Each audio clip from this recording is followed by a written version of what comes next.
Hey there, boys and girls. This is Cursed Curator here with. Adas! So, this lovely video is dedicated towards art, or rather, in this case, paintings. But we will also, of course, maybe talk about pottery. Maybe. I don't know. Look at you being cultured talking about fucking pottery. Yup. So how we're gonna be doing this is quite simple. We will screen share up some art, and we will talk about what's it all about, and yeah, give our opinions. Nothing too special here. Is the nature of art. We're gonna pretend like we know things. Egg fucking exactly. So, first and foremost, let me go over here and I will, because I have two monitors, it makes my life a lot easier than other people. I can, lovely. Oz has that, and I have this. And let me just change around the slideshow and go to the Windows capture. And hopefully that's, yep, there we go. Nope, okay, that's not the one we want. That's the one we want. Here we go. Yeah, I unapologetically use Wikipedia, and I will never apologize because knowledge is power. But so this is called The Arrival of Emperor Dusan and Dubrovnik. I can't pronounce that. I don't care enough to pronounce it either. Dubrovnik? Something like that. So the composition of this art piece. The Murat painted the painting in the hall of the Palladio School between 1899 to 1900 on his own initiative. Part of the finances were provided by King Milan Abernik, while the remaining part was provided by the painter himself. The theme of this painting is the ceremonial entry of the Emperor Dusan into Dubrovnik in 1350. The idea behind the painting was to awaken the patriotism in the young king and the need for liberation and unification of the South Slavs. The painting contains about 70 exhibited characters, and the painter himself gave his facial features to the bearded canopy carrier shown in the painting on the right side of the composition. So if you'd like, you can read the reception. I was gonna say, you should start the composition. Now I read it again, of course. The image caused controversy in the Serbian public. The debate on the topic of valorization of Murat's work was led by Bozida. Oh, you gave me the one with all the fucking names. Nikola Vejevic? I'm so sorry to anyone who's watching from Serbia, all one of you. Simio Matalvic and Miloje Vesic. That sounded correct. Probably wasn't, though. Nikola Jevic considered that Tsar Dusan was portrayed inadequately as an energetic person who ruled the Balkans. He also criticized the appearance of the crown of Tsar Dusan and the color used. That is really petty. Simo Matavulj replied to, oh my god, and defended Murat's work, stating that the historical records of Stojan Novakovic and Ivo, oh my god, Cypher, as well as archaeological research by Drakutin, my, oh god, the Baltic names I can't say because I'm a dumb American. People added to the controversy, noting the impossibility of combining a theme worthy of historical painting with modern painterly expressions. I think that might need to get rewritten in Wikipedia. In his critique, Bogdan Popovic expressed himself positively about the work. The painting was exhibited in the Servian Pavilion at World's Fair Paris in 1900, where it received a positive reception and Murat was awarded a bronze medal. That kind of stings. After the success of the exhibition, the negative criticisms of the painting ceased. Milan Kasanin and Dejan Medakovic noticed the balancing of older traditions and academic postulates in action. The arrival of Emperor Dosan in Dubrovnik is considered to be Murat's most famous painting. Yep, and let me just do the screen share for the painting just for you, Oz. And now we will give our opinions here. So I think people that are criticizing this were a piece of shit. This is really damn good. I love how they captured, the Tsar here. This is really good. They the guy who did this, like, really detailed the faces of the children, this dude over here is hanging up this shit. Um, they did amazing. I also love the fucking like the fucking the colors. Man, they were It smoking. has a very distinct palette, but it's still quite colorful. There's a lot of reds and blues and kind of pastel pinks and greens. I really like the composition. Which it all makes sense. I'm not an art critic, so take whatever I say with many grains of salt. The one thing I will say is the Emperor himself, his face is a little too stoic, which I do agree with. I kind of think it's a bit fitting for Edisar. They need to be stoic because otherwise, if they're being too angry, too happy, it kind of just throws out the image of like they have to be a strong, fearless leader who is just they're the person to turn to in the time of need for the peoples. Okay. That's at least how I perceive it. Also, I think these colors are perfect for at least these are people, especially because considering they're Serbian and the Balkans are all in general quite colorful people when it comes to their clothing. Yes. Also, is that a guy drawing a sword in the background behind the Emperor? Yeah, I right wonder if here. he's gonna murder him. Nah, it's probably a guard or like a ceremony type thing. Oh, fair enough. So that was that. So we'll go to our next painting, and I believe we'll be doing around fucking 5 per year, maybe a little bit less than that. We'll see. We will see, people. That's how it is sometimes. So I'll grab our next lovely piece. We're not doing that because that. I saw you mouse over. Yeah, we're not doing that. I'm not gonna do allegations on me. Fuck out of here. We will be Ooh, doing that's pretty. the Charing Cross Bridge, the Monet series, the Monet. Lord Manet. Oh, he's French. So, lovely people, this is our new art piece to cover. You love it, right? It does. It's asked me to download the file. There it goes. Okay. I hope you can see this. Okay, cool, you can. Let me get sure. Yes. So, I will read it. Okay, this is a lot longer than the other. Okay. So, the Charing Cross Bridge is a series of oil paintings by the French artist Claude Monet. The paintings depict a misty, impressionist Charing Cross Bridge in London, England. Monet worked on the series from 1899 to 1905, creating a total of 37 paintings depicting the bridge. Good lord, his life must have been boring. Okay, listen. Something you learn about artists is that in the early days, a lot of them would get really fixed on doing one thing and doing it really well. So they're autistic. Yeah. And Um.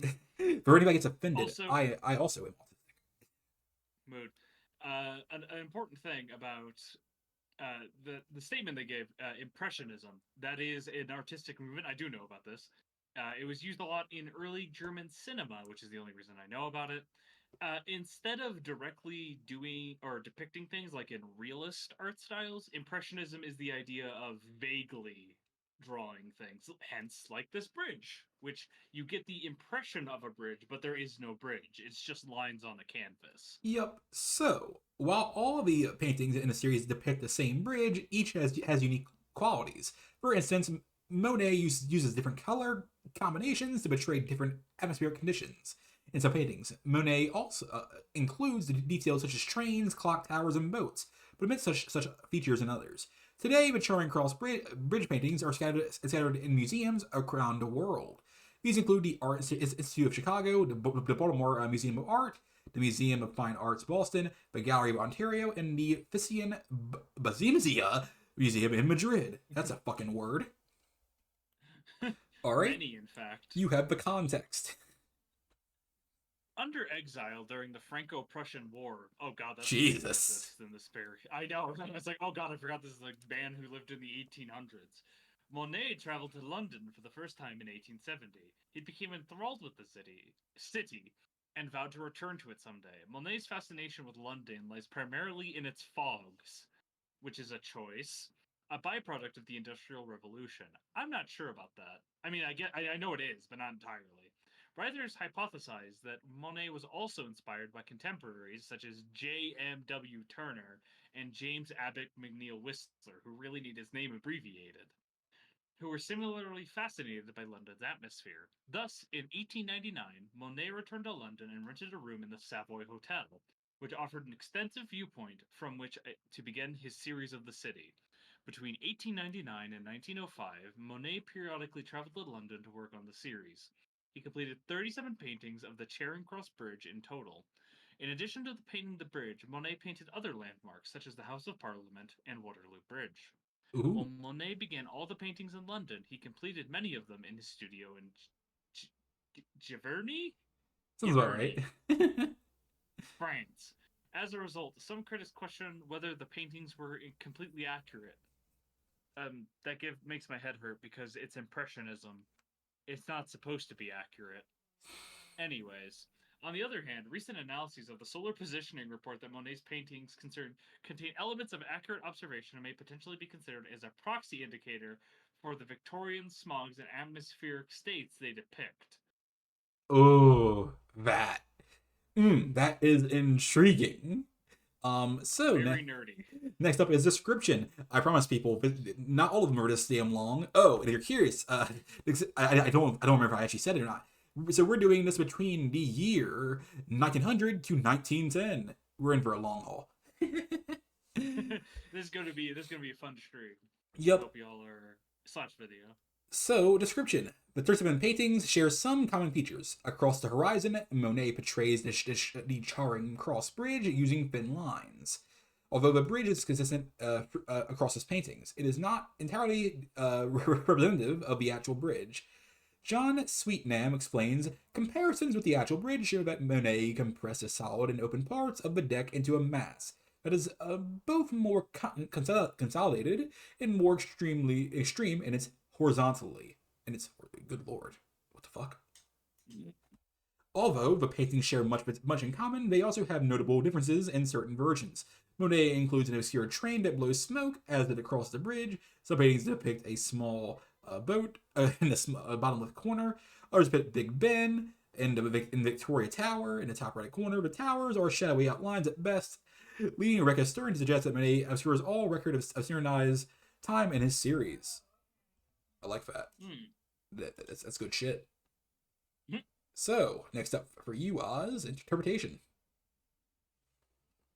In this series, Monet represents the same subject in various conditions of light and atmosphere. Specifically, Monet was both captivated and challenged by the way in which the ever-changing London fog affected the appearance of the bridge, which explains why he made so damn fucking many of them. In each of the paintings, Monet surrounds the bridge with an enveloppe, a term that he himself defined as the same light spread over everything. So it's a tint. John House further describes this concept, writing that this colored atmospheric cloak allowed Monet to give his paintings both singly and when exhibited in groups the internal coherence and unity he sought. Indeed, Monet experimented with ambience throughout his career, as seen in his Haystacks, Rouen Cathedral, and Water Lily series. In addition to building up upon his previous work, Monet builds upon the foundation laid by his contemporaries. Like Turner, Monet was intrigued by the interplay between subject matter and the outer, natural world.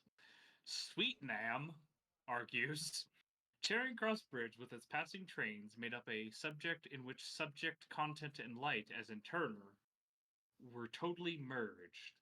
Word salad. Besides Turner's work, the Charing Cross Bridge series also parallels Whistler's work in his nocturne paintings. Whistler advocated for and succeeded in making London an acceptable subject of paintings. While Monet also sought to represent London in his paintings, he did not represent the city in the same muted colors that Whistler did. House views Monet's approach as very different from that of his contemporaries. Monet's mists are suffused with delicate yet endlessly various harmonies of color. Yep. So we can now go over to the fucking fun part, which is the painting itself. While there are tons of other images we can use, this is the one we'll be using. First and foremost, I don't see the bridge. Like, okay, this is obviously the bridge, but this looks like a damn tent right here, or a rock. Sorry, squinting like I'm looking at an old photograph. I think that's supposed to be the shoreline? Yeah, there's grass here, or it could be like some sort of seaweed. I don't fucking know. or moss or something. I don't know what the. I clearly that's a tower in the left. Yeah, yeah. Tower, bridge, and maybe some like buildings here, but it's kind of hard to tell. I suppose that's the point of the painting. Yeah, and we have a sun or a moon, one of the two, Probably the sun because it's orange, probably, or it's a cool blood moon. and it does reflect upon the water, which is a nice detail. I like that. That's very good. Um, It is a nice painting, but it's so hard to interpret. yeah, you know what? Just because I'm feeling a little bit extra, and this painting series is kind of cool. Let's take a gander at this one. Okay. I like this one more. Yeah, this is a lot easier to figure out. There's a boat. There's another boat. There's the city on the right. There's a bridge. There's smoke from the boats. Okay, You see this right okay. here, though? This is Jesus or like God or something. You see, it's an entity, it's a person, it's a I being. think that's just a smokestack from a boat. No, no, no, it's fake news. See, that's what big God wants you to think. As opposed to little god. Yeah, you see, little God's different. It's for small people. Okay, Moving and on. that's where we get in trouble. Where you get in trouble. Hey, you're part of this. You're gonna get dragged in like all other people. So we have one that's a lot shorter than the others, and this I think we'll do one more after this for 1900. This is called the Dance of Life, Munch. Is this a Van Gogh painting? It Because it looks like Van Gogh. is by Edward Munch. So it is a expressionist piece, I believe. No shit. Yeah, the Dance of Life, or Life's Dance, is an 1899 to 1900 expressionist painting by Edvard Munch, now in the National Museum of Art in Norway. The stages of life are represented by a young virgin in white, a mature woman dressed in red, and an old widow in black. The painting was an important work in Munch's project, the Frieze of Life. In creating the painting, Munch allegedly was inspired by the 1898 Helge Roth play Dansengar, of which Munch kept a copy in his personal library. This painting clearly reflects Munch's ambivalence towards the women in his life. Olaf Schachow purchased the painting in Oslo in 1910, immediately presenting it to the National Gallery. You see, it's short, Yeah. sweet, and simple. And now we can go to the loveliness of which is the actual painting. Actual painting. Yeah. Okay, so I'm going to be honest with all of you. This is very reminiscent of like a Van Gogh, which is why I joked about earlier. And I have never been a fan of his style because it looks wrong. I understand that's the point, but it looks like a child drew it. I like it. It's very symbolistic. Fair. Also, that guy on the right is absolutely devouring that woman. It's a ghoul. Yeah, I do like some of the vagaries of expressionism or impressionism. Sorry. Uh, what is going on in the background on between the main dancers? it's a good question. Mm. One thing I think you'll notice immediately, Oz, is how the Virgin. It seems like a weird like life symbol going on here. The flowers. I like that. This is the symbolism they're Oh, doing I here. see. You're supposed to interpret it from left to right in age. Yeah, So the right hand, you see a widow. Oh, that makes more sense.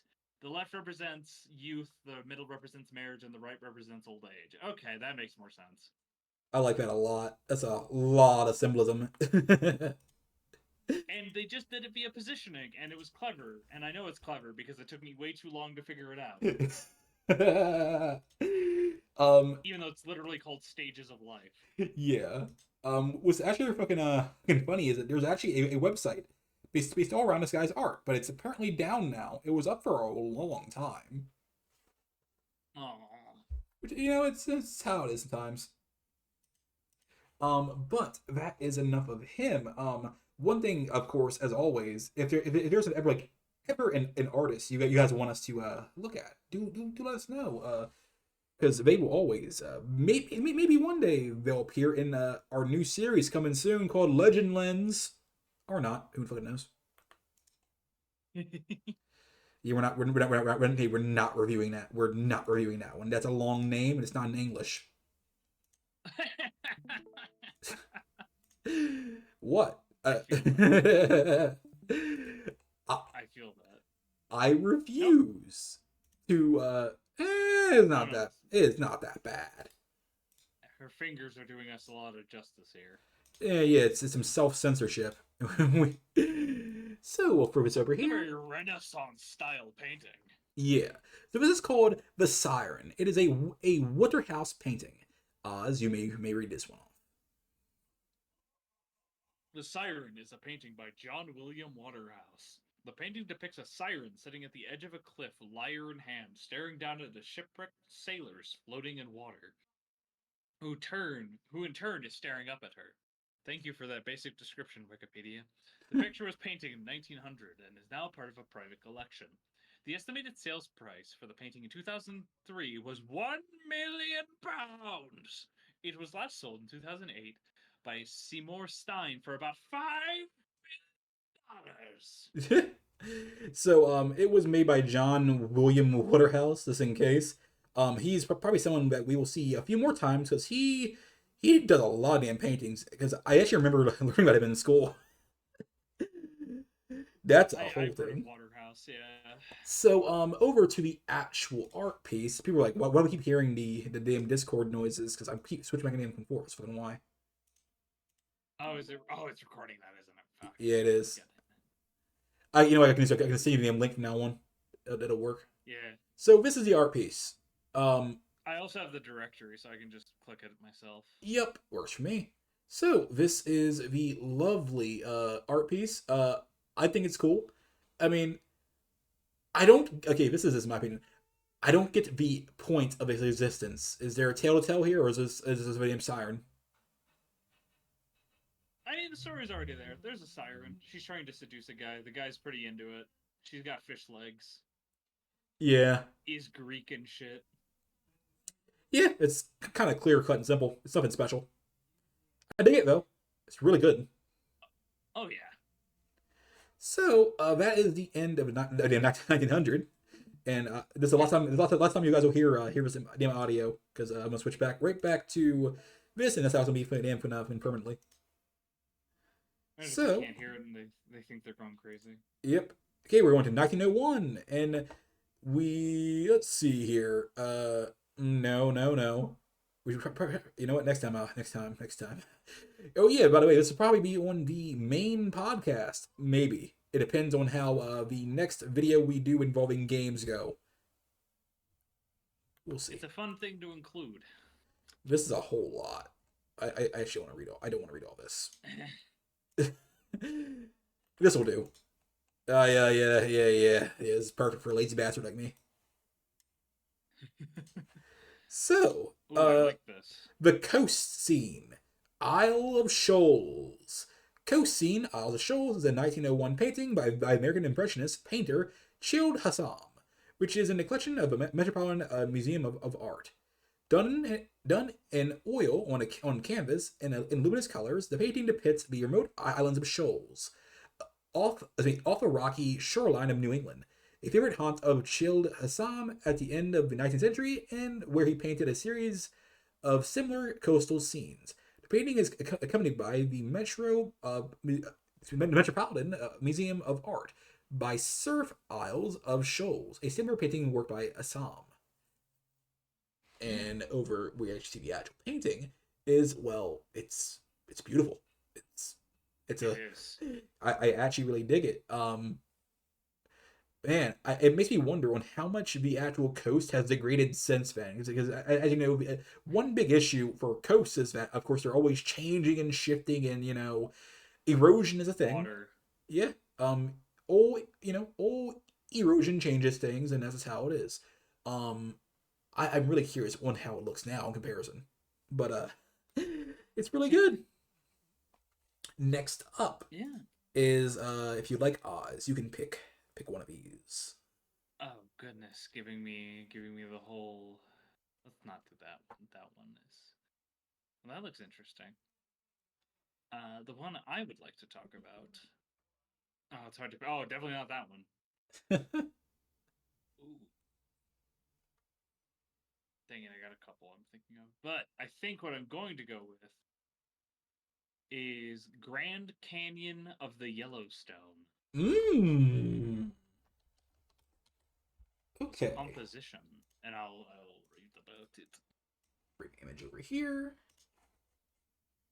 Okay. All right.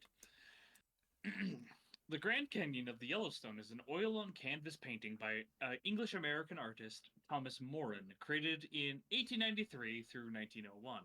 It is held at the Smithsonian American Art Museum in Washington, D.C.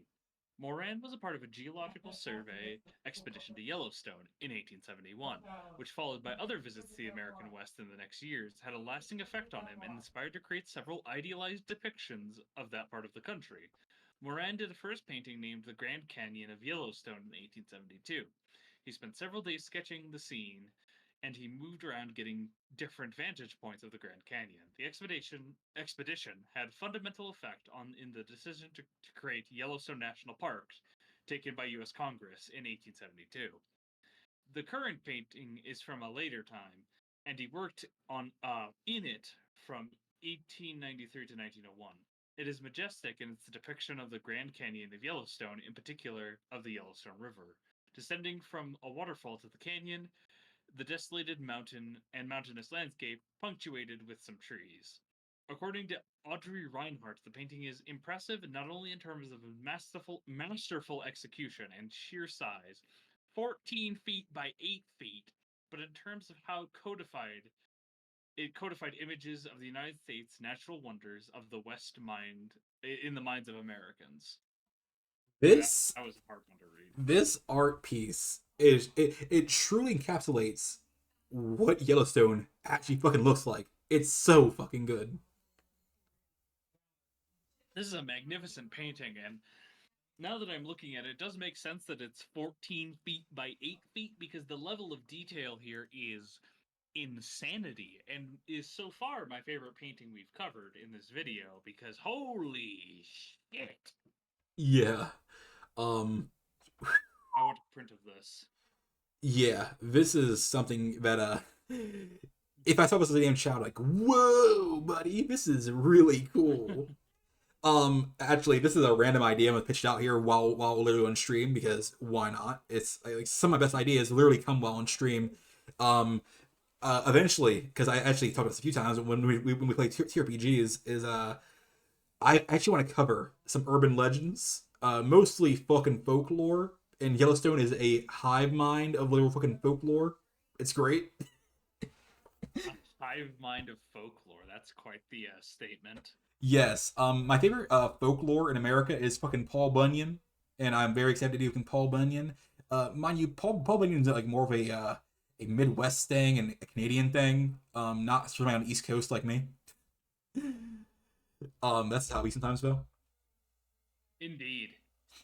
It'd be an interesting thing to talk about, and it's another thing for your infinitely growing list of ideas. Yeah, I'm very excited. Let's see. We'll do one more from this. Oh, that's nipples. Let's not cover that one. That'll get us in trouble. Oh, how big is this one? Oh, this is a fucking long one. Let's not do that. I don't mind doing long ones if they're really interesting, but I'm that one's a lot. Okay, but okay, this is cool. I actually like to. Ooh, okay, this is the image, the Gilded Cage.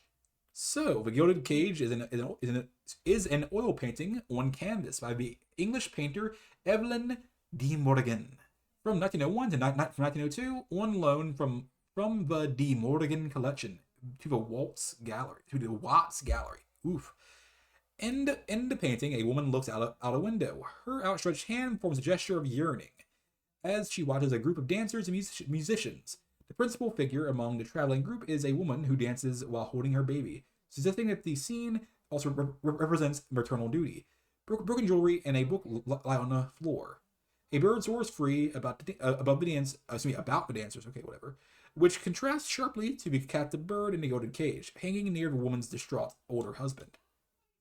This has a lot of symbolism, a lot going on here.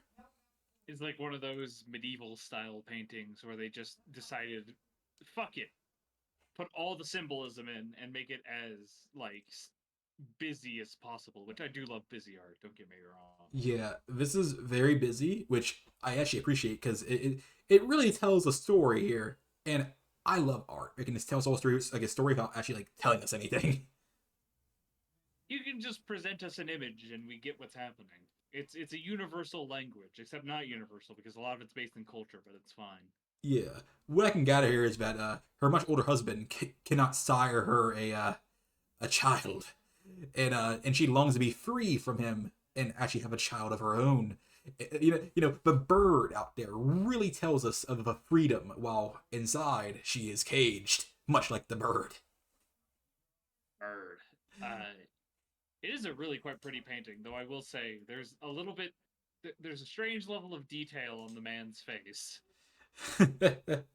He's dead inside. That, or he's just like he's gotten to the point where he's like really thinking about something, but he's about to lose it.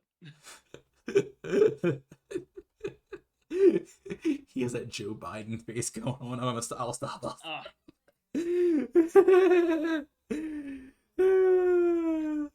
Okay. Which one do you want to do next from 1902? 1902. Let's see. I can't do that one for sure. That's not going to be interesting. Definitely cannot do that one. Oh, God. God, 1902 is just filled with titties. Good shit. That looks interesting. I'm sorry, I'm checking this. Oh, that's got a lot of text. That's how you know we don't want to do something. We say, oh, that's got a lot of text. Oh my God, why is there so much nudity in 1902? That's a good question. That could be okay.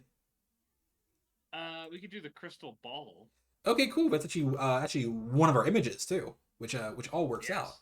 The crystal ball is another John William Waterhouse thing, which the crystal ball is a painting by John William Waterhouse, completed in 1902. Waterhouse displayed both it and the Missal in the Royal Academy in 1902. The painting shows the influence of the Italian Renaissance with vertical and horizontal lines along with circles rather than the pointed arches of the Gothic. Part of a private collection, the painting, which depicts a crystal ball, a wand, and a book of ceremonial magic, and a woman weaving a spell, has been restored to show the skull, which had been covered by the previous owner. Yes. They're being so conservative. In this book, in this thing of witchcraft, the thing you can't stand people to see is a fucking skull. That's a step too fucking far, you know. Skulls, no can do. This my Christian household. I really love this art piece, especially because she looks like the Princess Damn Leia, or rather, I guess Princess Leia looks like her. I suppose, yes. It's a weird thing to think about with media this old, isn't it? Yeah. There's not really much else to say about this. Like, I actually really love the idea of how people never really gave up on the idea of magics, and I love magics myself. Hell yeah! It's really fucking cool. Our next painting though is also another woman. It is called the Reclining Nair Lady. And this one is not from somebody in the West. It's actually from someone in the East for once. A Reclining Nair Lady is a 1902 painting by the Indian artist Raja Rabi Varma. The painting features a recumbent Nair lady with a book open in front of her while attended by a maid. The painting was inspired by Edward Manette's 1863 painting Olympia. And that's all we were going Huh? to talk about there. When it comes to the actual painting itself, though, I can tell the person that did this, they put a lot of heart and soul into this fucking feat. Why'd you got Why'd you got a point? I didn't even notice. The lady in the back who's fanning her, who is presumably a servant of some kind, is very unamused by the whole situation. Also, so is she. Everyone in this painting is a little bit bored, and I just, I don't know. I do like this painting. It's something. It really captures the look of the time. You know, it's very fucking like, I guess in this case, real. I can tell this was actually once a living, breathing person. I really like that. That's fair. That's a fair point.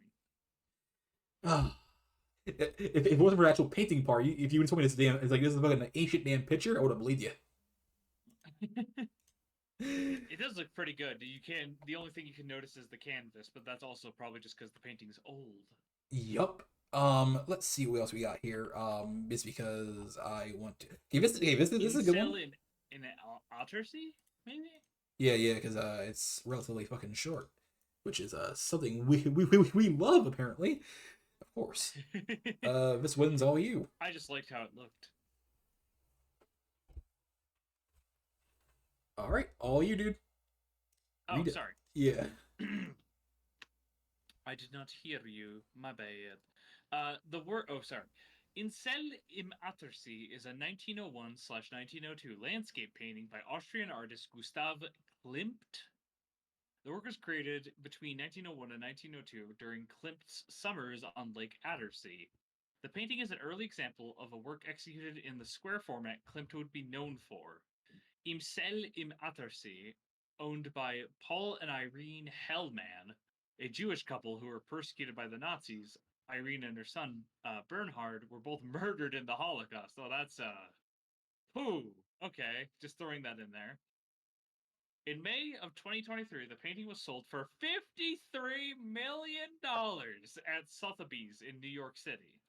The work was sold from the collection of Otto Kalir, who exhibited in the landmark show Saved from Europe at its art venue, Galerie Saint Etienne in New York City in 1940.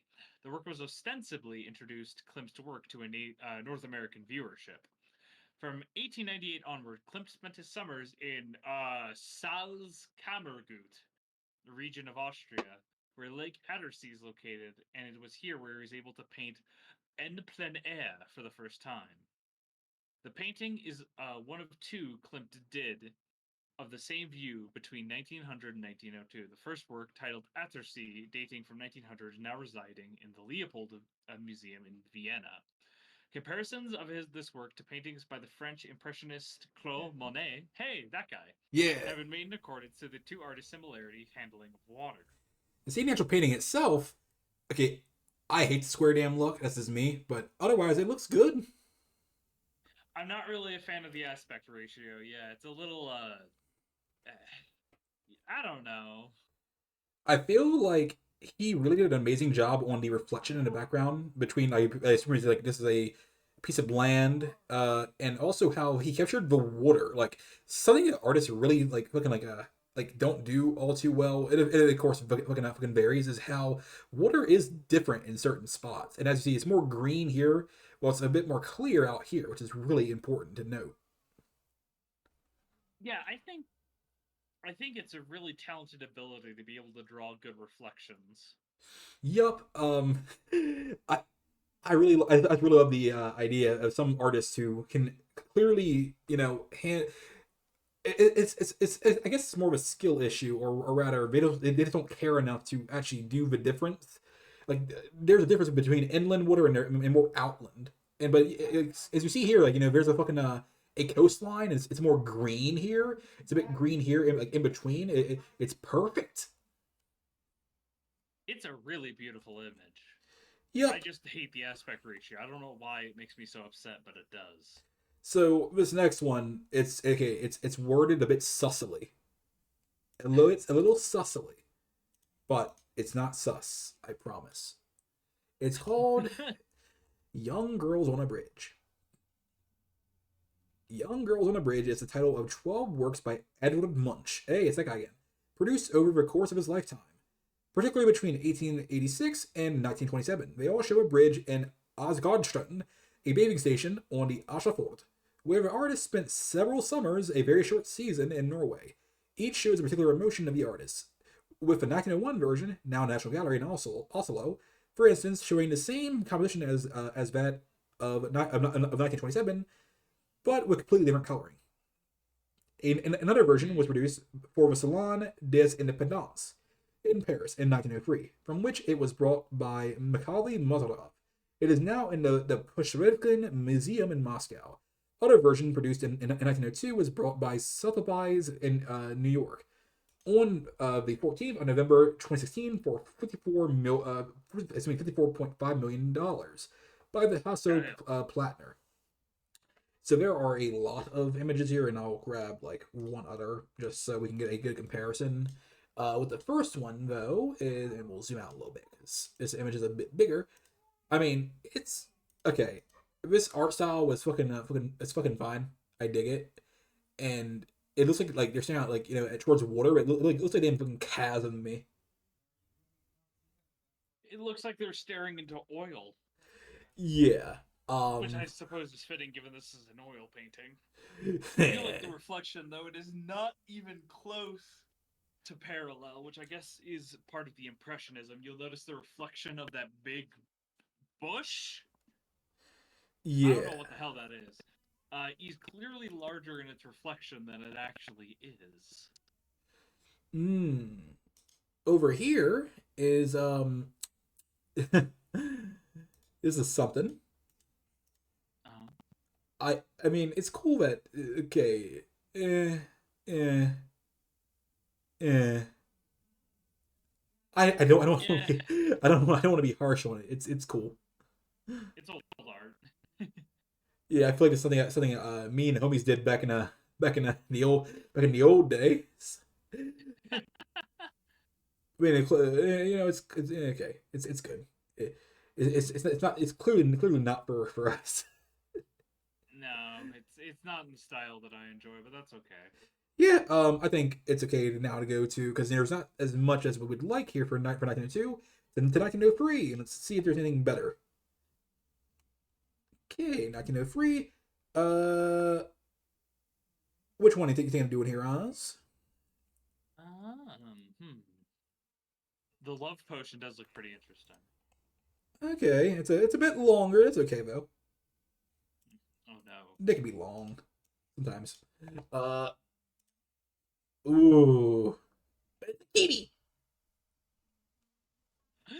Cat. Uh, My life is complete. There's a cat. all right, the love potion. Did I, did I read last, or is it your turn? I think it's my turn. All right. So you picked. Sorry, what's the name of the painting? The love potion. Yeah. Uh, Oh, it's D Morgan again. oh Jesus. The Love Potion is a 1903 painting by English artist Evelyn de Morgan depicting a witch with a black cat familiar at her feet. According to Alice Lawton Smith, the painting exhibits a pre Raphaelite fascination with medieval subjects and decorative detailing. The model was Jane Morris.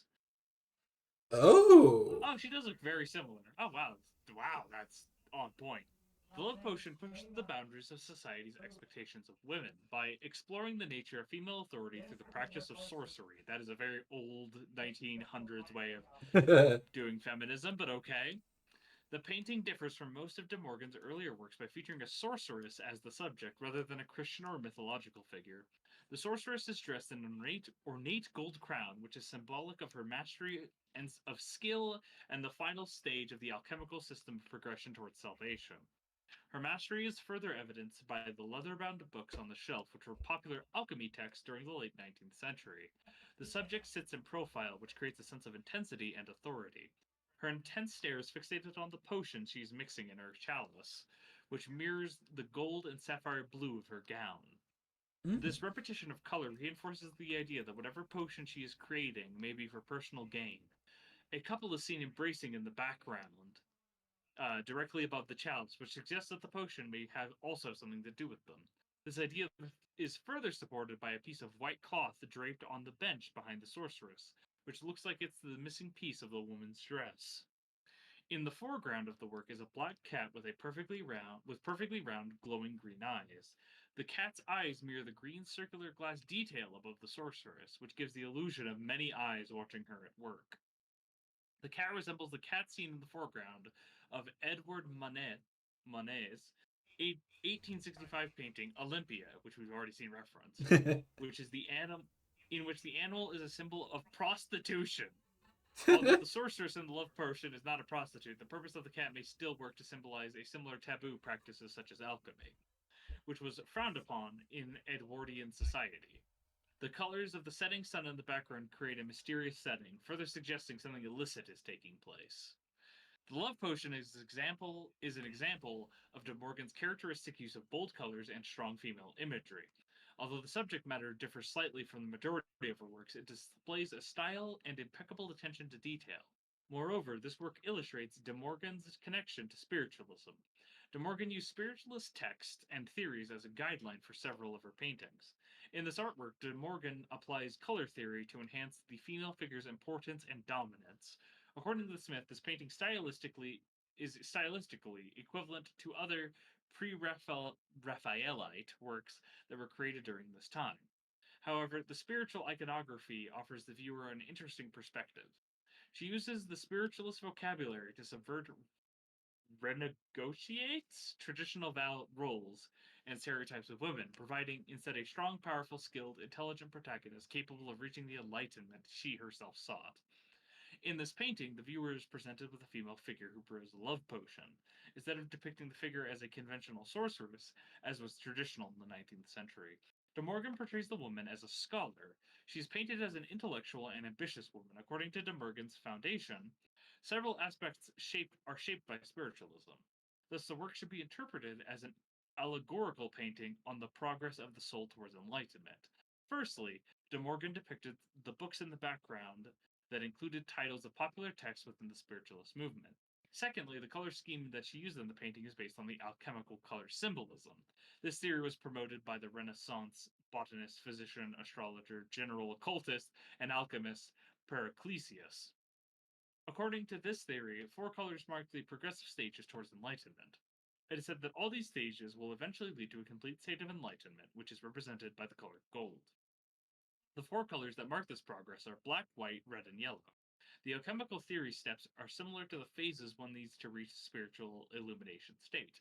According to Smith, this spiritual theory, this process involves several steps from calcination, the death of the profane, solution, the purification of the matter, sublimation, the suffering resulting from the mystic detachment from the world and the dedication towards spiritual striving, to philosophic congelation, the harmonious unison of opposites, especially between male or stable principle and the female or variable principle.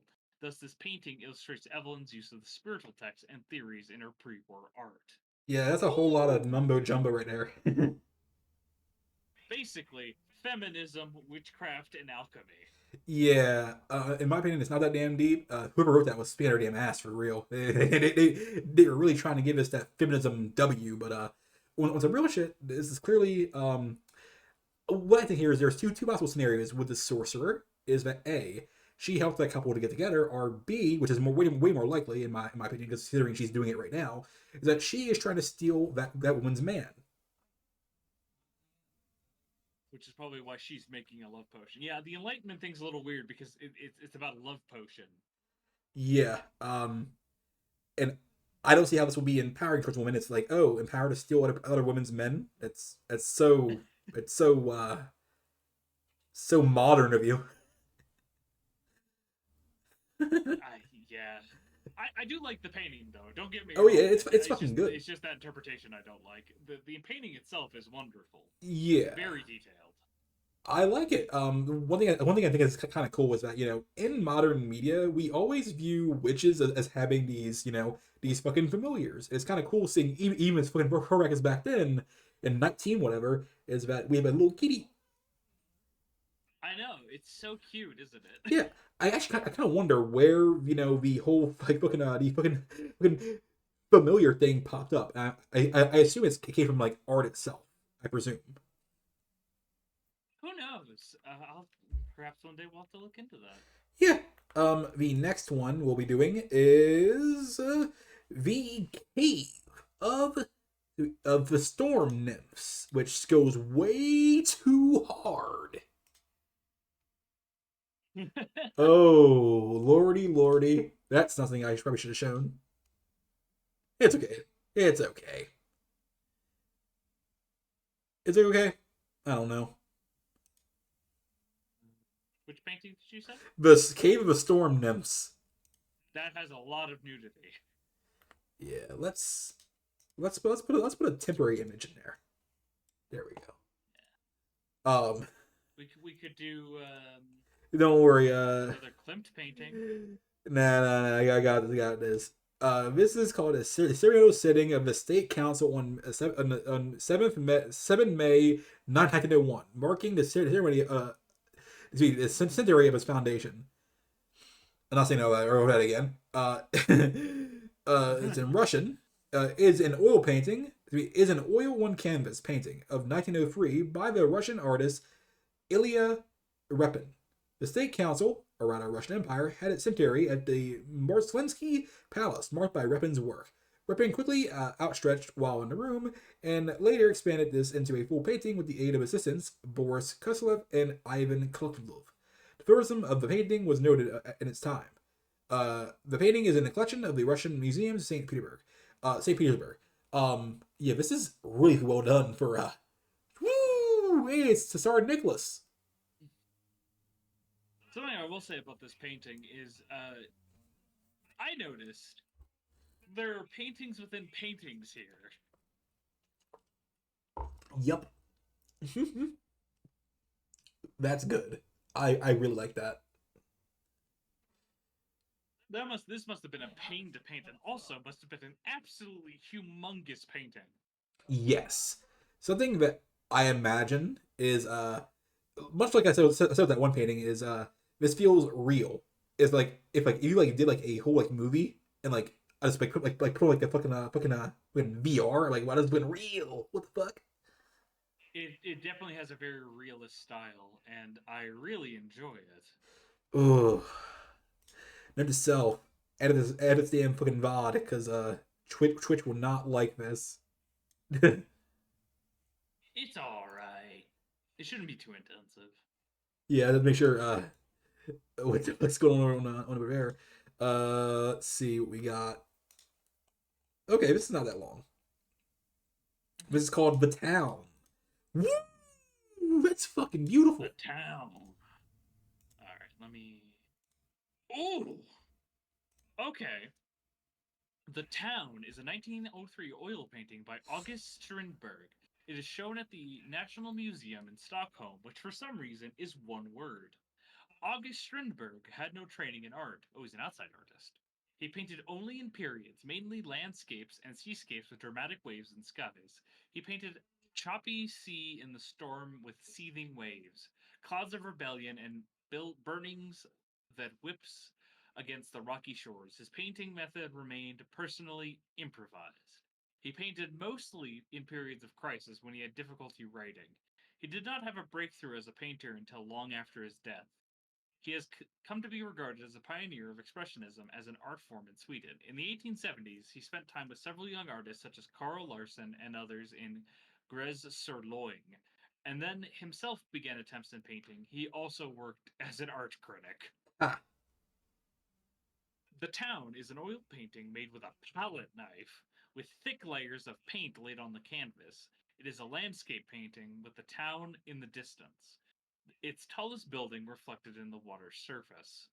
The painting is dominated by the dark colors and the high sky and clouds, with a color scheme in black, white, and gray, with brightly lit town's trees depicted in green. so first and foremost, holy fuck. They were not kidding about the ship being damn dramatic because the sky and the waters look fucking tough. This has like an epic quality to it, doesn't it? Yes, it does. He deserved to be alive for all the fame and glory. Unfortunate. One thing you'll quickly realize about artists is that they don't really get the respect they deserve until long after they're damn dead. It's the stereotype, isn't it? Yes, yes, it is. This is how it is. It's kind of weird how with like especially like paintings and pottery and shit is that they don't have any value until the person that made it is dead, which is really sad. Listen, the most valuable thing you can do as an artist is die. Yeah. Oh, at least if you lived in the 1800s. It's not really like that anymore. Yep. Let's see what this is all about. Okay, this is not that bad. I'm gonna do this one. This is called Mrs. Feck Warren, Gretchen Osgood, and her daughter Rachel. And with the image over here, It's a long ass title. mm,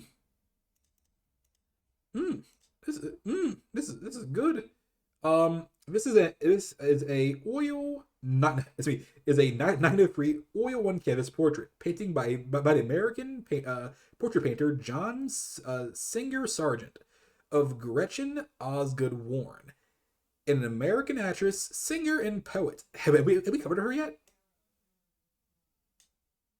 I don't think so. I think we've referenced her. And her daughter Rachel Warren. The painting measures at 152.4 by 102.55 centimeters. And it is exhibited at the Museum of Fine Arts in Boston, Massachusetts. The museum acquired it on 13th of May, 1964. Actually, hold on, people. I have to check here. What the hell did she do oh, it doesn't even mention okay. I'm like, okay, fuck did she Be do? like that. What did she do? Okay, Margaret Gretchen Osgood Warren was born in 1871 to an affluent family in the historic neighborhood of Beacon Hill, Boston. Oh, pop off, Massachusetts. Because of her family's wealth, she could easily pursue music and drama. She attended the Paris Conservatory, studying under Gabriel Furr as a mezzo soprano. Oh, look at her being fancy.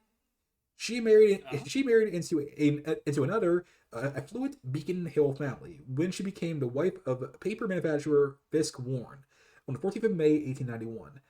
I actually heard that there's ultra rich fucking families are like still like around today, which is kind of neat.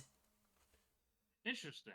In April 1903, Fisk Warren commissioned the famous American portraitist John Singer Sargent to paint Gretchen and their daughter. The sitting was done in Fenway Court, then the home of Boston philanthropist and American art author Isabella Stewart Gardner, whose immense collection would become the Isabella Stewart Gardner Museum that same year. Ah, she looks pretentious. Very. Description: Gretchen Warren is seen seated in an Italian early Baroque style chair with her daughter Rachel Warren. Sargent attempted to emulate the aristocratic poses while using a modern and confident approach to brushstrokes. It seems like the actual painting itself, yeah, I'm actually really getting that the aristocrat vibe going on. They look like they would spit on me if I dared order a cheap beer in front of them. The daughter was like, as any child would from any damn period. I do not want to be here. I mean, you're not wrong. She clearly is not into this. Yeah. I really love the idea that no matter how much damn time passes, people the children do not want to be in a certain place, and that is perfect. Teenagers never change. So that is that piece of art. Did we do like two and 1903 best fucking for, or should we do one more? Wait, I had a wait. painting I wanted to talk about. Oh, Dogs playing poker. We have to cover dogs playing poker. oh wait, this is from this time? Yes. The original's from 1894. Oh, okay. Okay. Let me just grab the image, and I guess you can start reading. Yes, let me go back to dogs playing poker. I didn't even see this was on the list. Oh my god. Uh, oh god, this is a long one. Dogs Playing Poker by Cassius Marcellus Coolidge refers collectively to an 1894 painting, a 1903 paint series of 16 oil paintings commissioned by Brown and Bigelow to advertise cigars, and a 1910 painting. All 18 paintings in the overall series feature anthropomorphized dogs, but the 11 in which dogs are seated around the card table have become well known in the States as examples of kitsch art in home decoration. Depictions and reenactments of the series have appeared in many films, television shows, theater productions, and other popular cultural art forms. Critic Annette Farana has described Dogs Playing Poker as an undeniably burned into the American collective schlock consciousness, though incessant reproduction of on all matter of pop ephemera. God, that was a pretentious way of saying that. The first painting, Coolidge's 1894 poker game, sold for $658,000 at a 2015 auction. I do a That comment. feels really low. Yeah, I do a comment so it kind of makes sense as to why it's so low is because it's a series, so there's a whole bunch of them, so it's a lot. It's worth less considering it's a whole thing going on there. But I think out of any portrait or any painting in general, dogs is playing poker has been one of the most parodied in at least in America. Yeah, it does get parodied a lot, and I'm not really sure why, but I think hey, it's it's cool it's just kind of iconic. I guess it and easy to make jokes about. yeah, it's something that it just fits, man. It's man's best friend, and if they were anything like us, which they are in many ways, they would be doing this too, and I actually dig that. Um, Hell yeah. you don't have to read all of this, obviously, because there's a lot going on here. I think you should just do a description, and then we'll pull out of this one. And obviously, look at some of the paintings. Of course. The majority of the paintings ascribed to Dogs Playing Poker moniker consist of anthropomorphized versions of dogs sitting around a poker table playing poker. No shit. The dogs presented are usually larger breeds like Collies, Great Danes, St. Bernards, and General Mastiffs. Humans do not appear in any of the paintings, and female dogs rarely appear. According to James McCannis of the New York Times, the dogs are depicted as upper middle class lawyers and businessmen as they drink and smoke at the table. The dogs sit on leather chairs in dimly lit rooms adorned by a ceiling lamp. Some of the paintings tell a story. For example, in the painting A Bold Bluff, a St. Bernard holding a pair of deuces and the other dog questioning whether or not to call his bluff. In the painting Waterloo, the same dogs did not call St. Bernard's bluff, and he uses both paws to grab his winnings. Another painting in the series, titled A Friend in Need, depicts a bulldog slipping an ace under the table to the dog sitting next to him. Common themes throughout the Dogs Playing Poker series are deception, mistrust, and confrontation. Not every painting within the series depicts dogs playing poker. Some paintings depict dogs performing other human activities, such as baseball and football. In the painting Riding a Goat, a blindfolded dog sits atop a goat for amusement of a royal couple. All right, and I'll grab some additional images because they all look kind of neat going on here. And this will be the last one I'll grab because there's a lot going on here. So let's go to the first one. So the first one we have here is okay. These are best boys. um, wow, this is what the. How are you holding it all, really? Are you talking about which piece? The Peach very with four aces? the very first one where it's like poker game on Oil Canvas 1894. Oh, that one. Yes, I see. Yeah. How is the hands are they're starting to become a problem by even in this early painting because like the way he's holding those cards you can tell the artists are struggling how the fuck dog hands are going to work for this. I like so for the room itself, they did an amazing job to give it that dim look. I really like this painting. I kind of like it more than the subsequent paintings because it's kind of more cute than anything. So the next one is called Pinched with Four Aces in 1903. And as you can tell, they just got pinched by the police.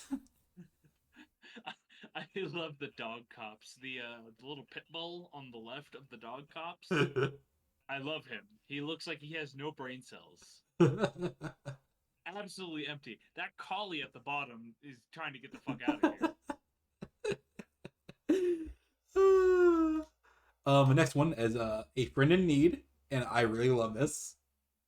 It's actually adorable. I think is this probably the most iconic one? I don't know. I don't actually know which one would. It's kind of weird thinking on. You know what? I'm gonna look up on Google, and Google will tell me.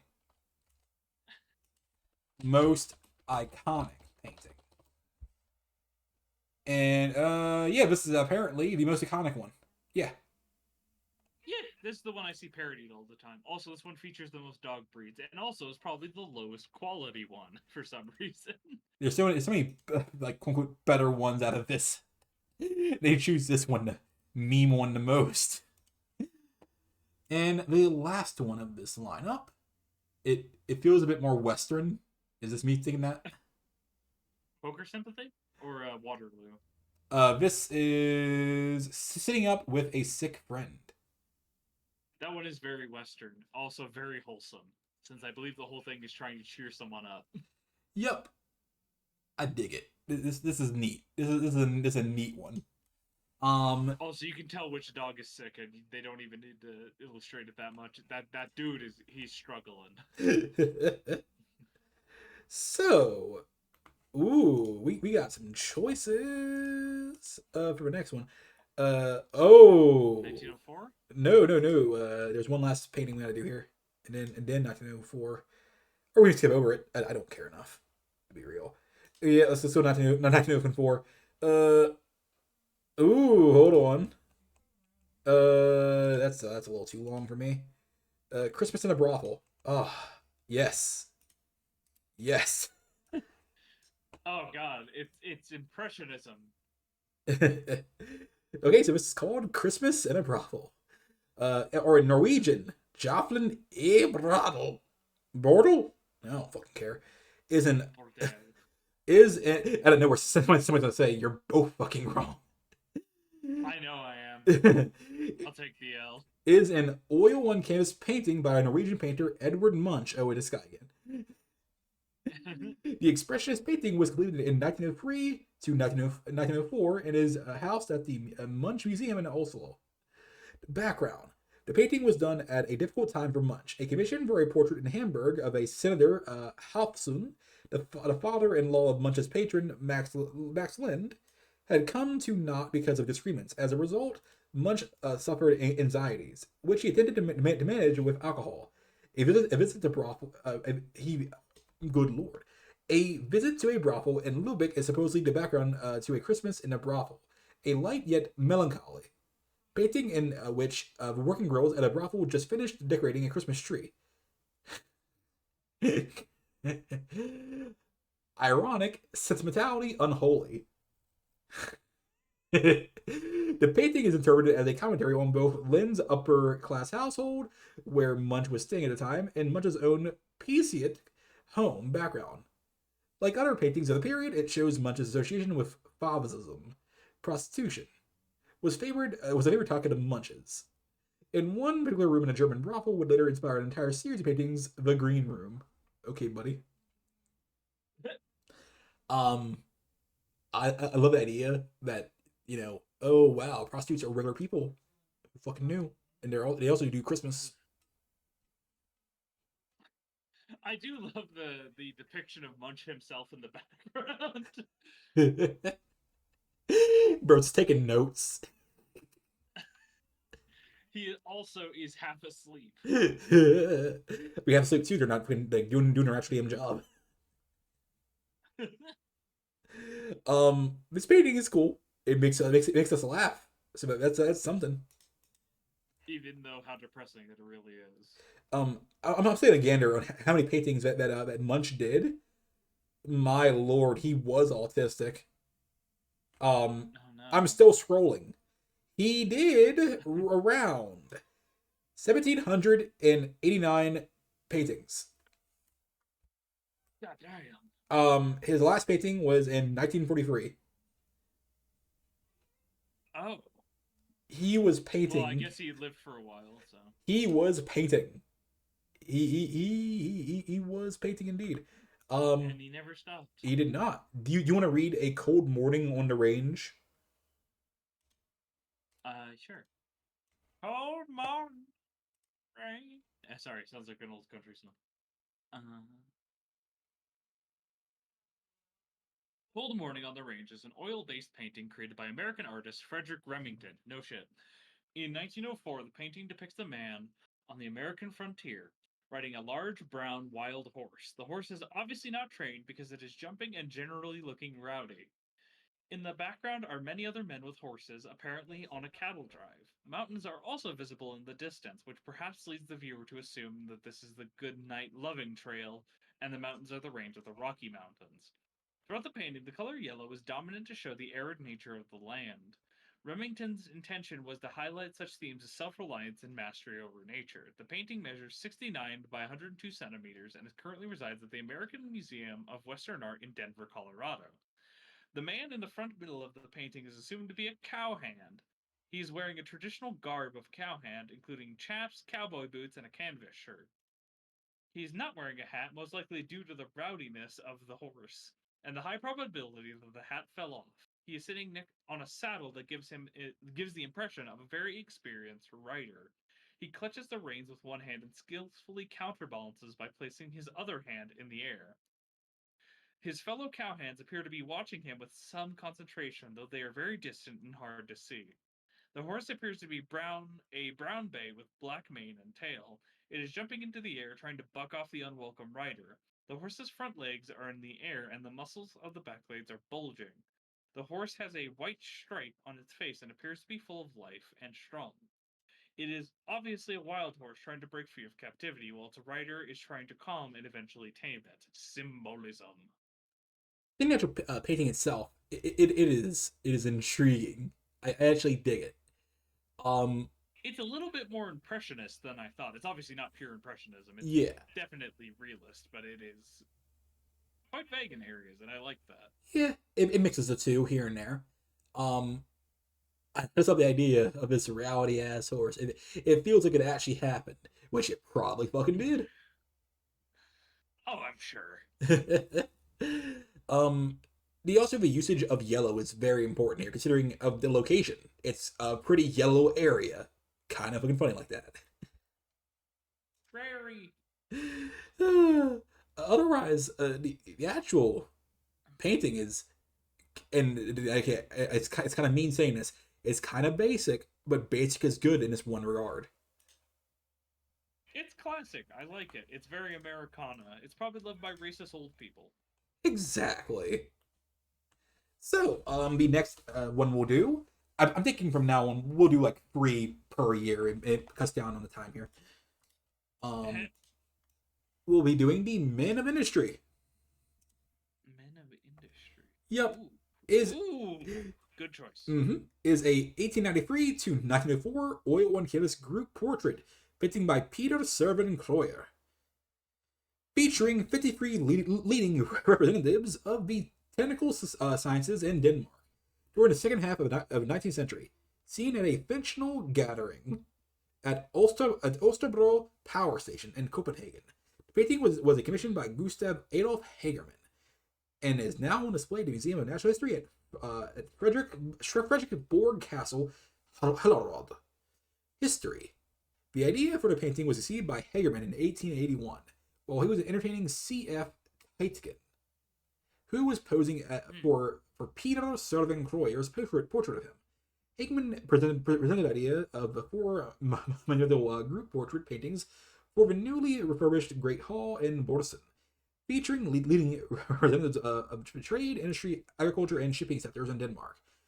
Only the first of the four paintings from Copenhagen's stock exchange in 1895 was realized. The idea for the Men of Industry was revived in 1992, but now as a private commission by Hageman, paid for out of his own pocket, for his home in Bredgade. Hagman, who was a co-owner of Ostrands Kimsik Fabrica, a board member and a major shareholder of Bunzilla and One, and had just been appointed as director of a college of advanced technology, was at the height of his career.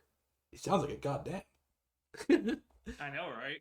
The price agreed upon for a painting was DKK 10,000. I don't know. I don't know what that is. Oh, the fucking crown. Prob- Probably a lot of money.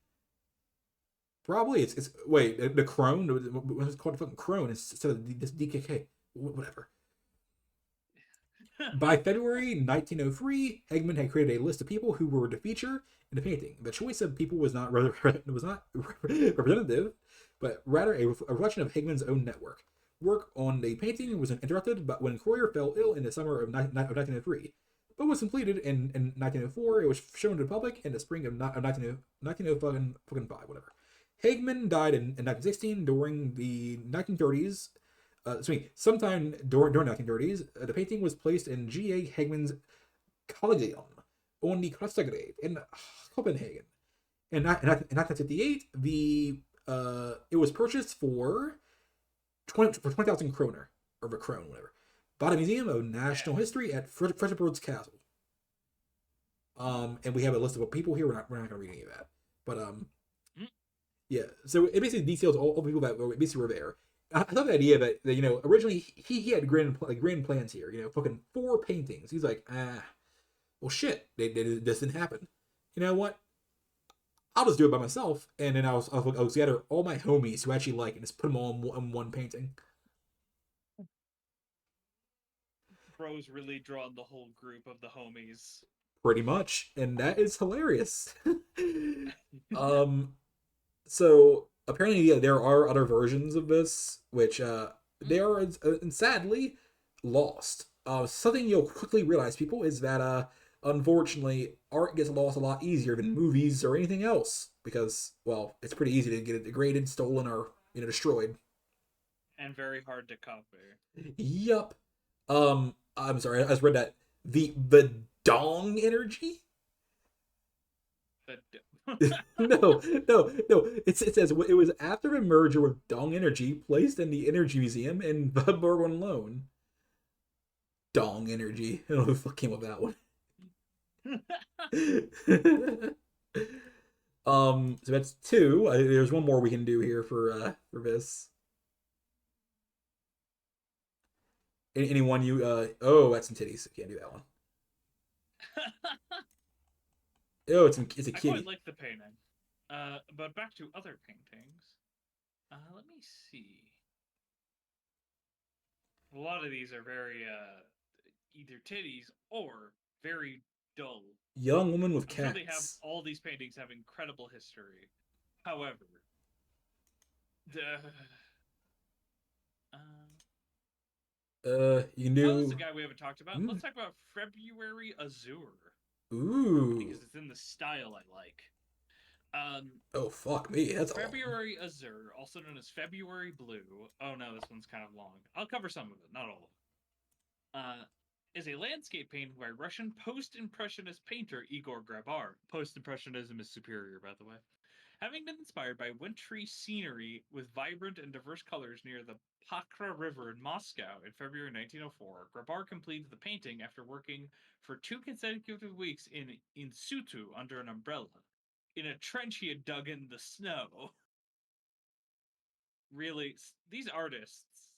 Oh, he painted this 2 weeks nonstop on site. Dedication. February Reserve was presented to the public at the second exhibition of the United Union of Russian Artists, which opened in St. Petersburg in 1904. The Trekhakov Gallery in Moscow purchased the painting from Grabar in 1905. After a unanimous decision of the museum's board of directors, Grabar considered February Reserve a sum of several separate, lengthy observations in a sense, a synthesis of them, and a revolutionary work that opened up a path of Russian art not explored until then. Uh, what should I read? Descriptions and reception. I'll just read some of this. At the first exhibition of the Union of Russian Artists in 1903, Grabar became acquainted with one of the participating artists, Nikolai Mesherin. Mesherin had invited Grabar to stay at his family estate on the bank of the Pakra River in Moscow. Grabar, being eager to paint snow in winter, accepted the invitation. He liked winter landscapes because he regarded snow as an ideal basis to use many different lighting effects on in painting. Ugh. The wealthy Mensherian family who owned the Daniloskalka factory were hospitable and helped Grabar feel at home at their place during the stay, providing him with a sleigh and carriage to travel around the area for his studies.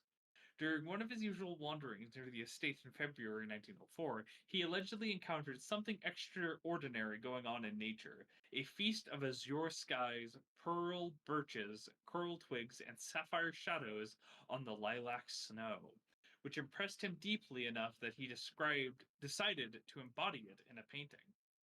Grabar first uh, painted a study on a small canvas, then took a larger canvas and worked on another study for the next 3 days on the same spot. Both studies survived. The first one, titled Winter, is stored in the collection of the State Russian Museum under the inventory number symbol 2219 in St. Petersburg, and the second, titled February Azure, is kept in the National Art Museum of Belarus in Minsk. Afterwards, he dug a trench more than 1 meter (3.3 feet) deep in the snow, in which he settled down with an easel canvas mounted on it so he could get an impression of a low horizon and the celestial zenith, with all the gradations of blue green below and ultramarine at the top. He had prepared the canvas beforehand in the studio, covering it with a dense layer of lead white in varying tones.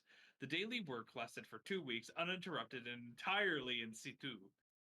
Grabar recalled that, fortunately for him, the snow did not melt during the period as the weather stayed cold. He worked under an umbrella and with the front side of the canvas turned towards the sky so that the sunlight reflected on the snow and did not fall on the painting, which would have affected his perception of the colors on it.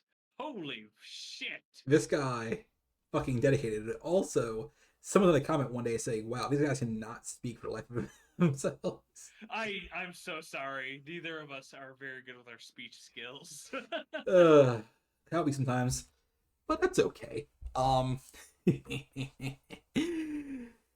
what I will say is this guy is perhaps thus far the most dedicated artist we have noted. He stayed in place for Yeah, 2 weeks. It's crazy. in the snow, painting. That is severe autism. That is very Russian. That that is some. I'm just imagining like his friends is coming over, just bringing him food. Like where was he in the bathroom at? Hey, hey man, are you good? I can't, I can't leave until I'm finished. Okay, we'll be back. I think that's I think modern artists can take a note from this man's book. uh, They might die in the process, but hey, fair. if he can do it, then they can do it too. We should have ancestral medicine, good medicine too.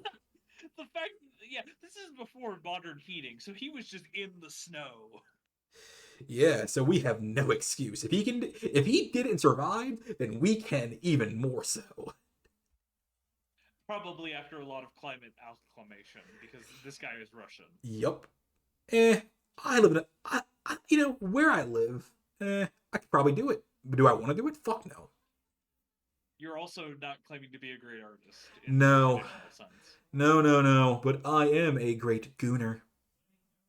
Moving on, I believe this brings us to The 1905.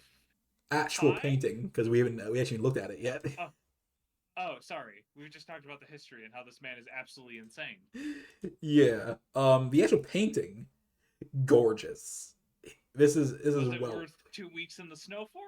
Sure. This man had a vision, Oz, and he did that.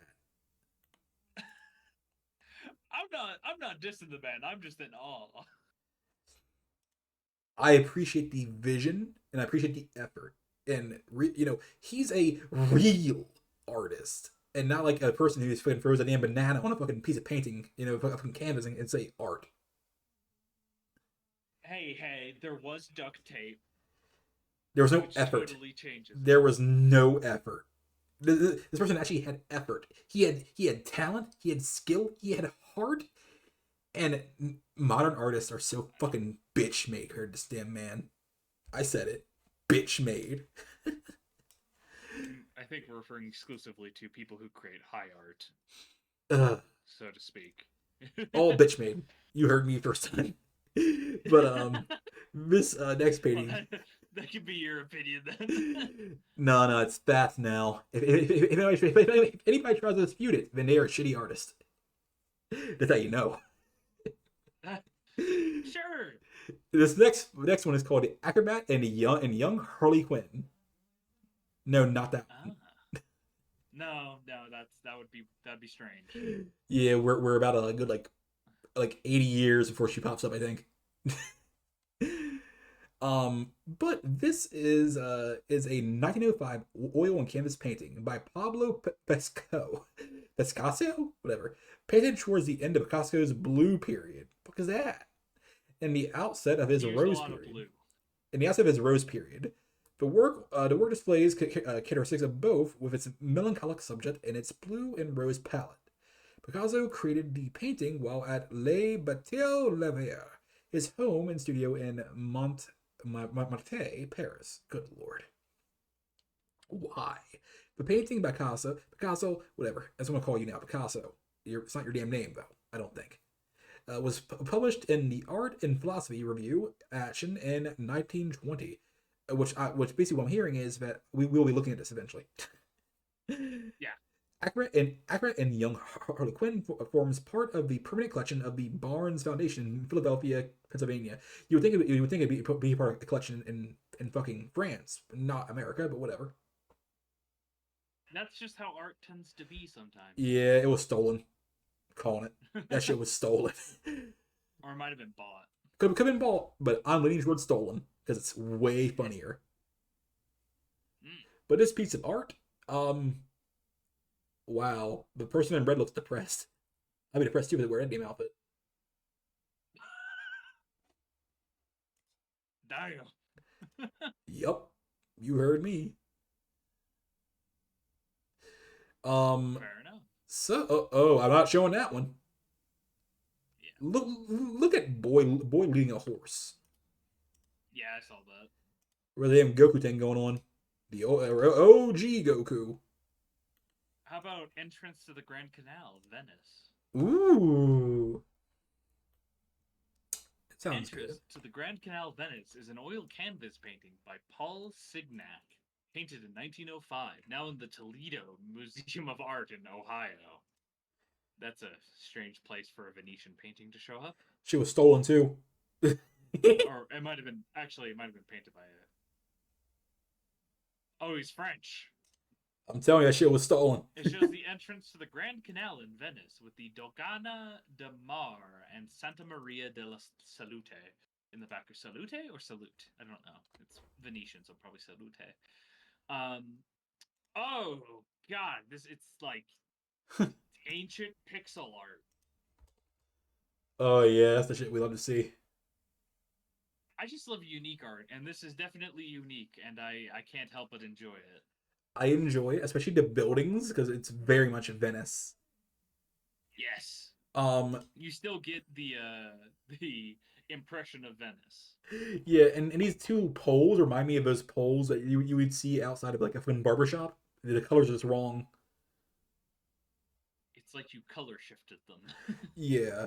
This next image, rather picture, painting, whatever, is called Dawn at the Alamo. And I love anything involving the Alamo. Because I'm a American patriot. Not really.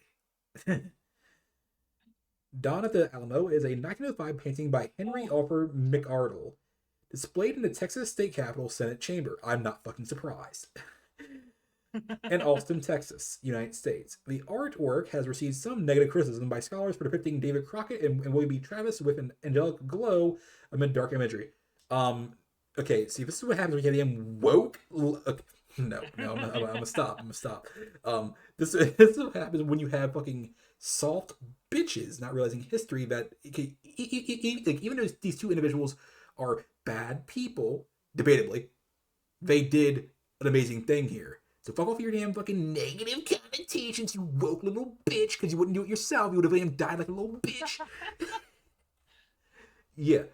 McArdle painted two versions of Dawn at the Alamo, 25 apart, with the 1881 version destroyed in a fire at the Texas State Capitol. The picture is considered Oh, the picture is considered one of the McArdle's two masterpieces, with the only other being the Battle of San Jacinto, completed in 1898. So so this is where we will have some fucking fun things where sometimes people will criticize art for dumb things like having two people that are most like very important inside of the fucking battle is negative. You shouldn't have them be so bright in color. Fuck off, you woke bitch. oh, you're on a tirade today. Yes, it's fucking it's annoying. They try to cancel Genghis Khan. They try to cancel Genghis Khan. That was pretty funny. It was so I stupid. I tend to rate art personally less so on what it represents, on how well it represents and conveys a message to me. So I don't Yeah. really care what something is saying. I said this in our 1910s episode when we talked about Birth of a Nation. Very important to make that distinction. I don't really care about the specific politics. All I care about this is a very compelling image, and there is so much going on that is very well painted and very well thrown together, and generally gives the atmosphere that one would imagine after reading a story about the Alamo. Yes. Lots of chaos, triumph, a bittersweet victory kind of thing slash defeat. A bittersweet defeat. There you go. That's what I Yes. meant to say. Something that I think is so important is that these people are criticizing because they're fucking stupid, fucking woke bitches. Is that the main characters of this battle? Yes, there are main characters in battles. They're called generals. They're called commanders. Pussies. Fucking David Crockett. Give it to me in video game terms. Yes, Um, David Crockett and William B. Travis are very important to the Battle of fucking Alamo. Because these woke bitches don't understand that. They don't understand fucking symbolism. They're fucking stupid. Their heads so far their asses they can't stop seeing them left when they should be looking straight ahead.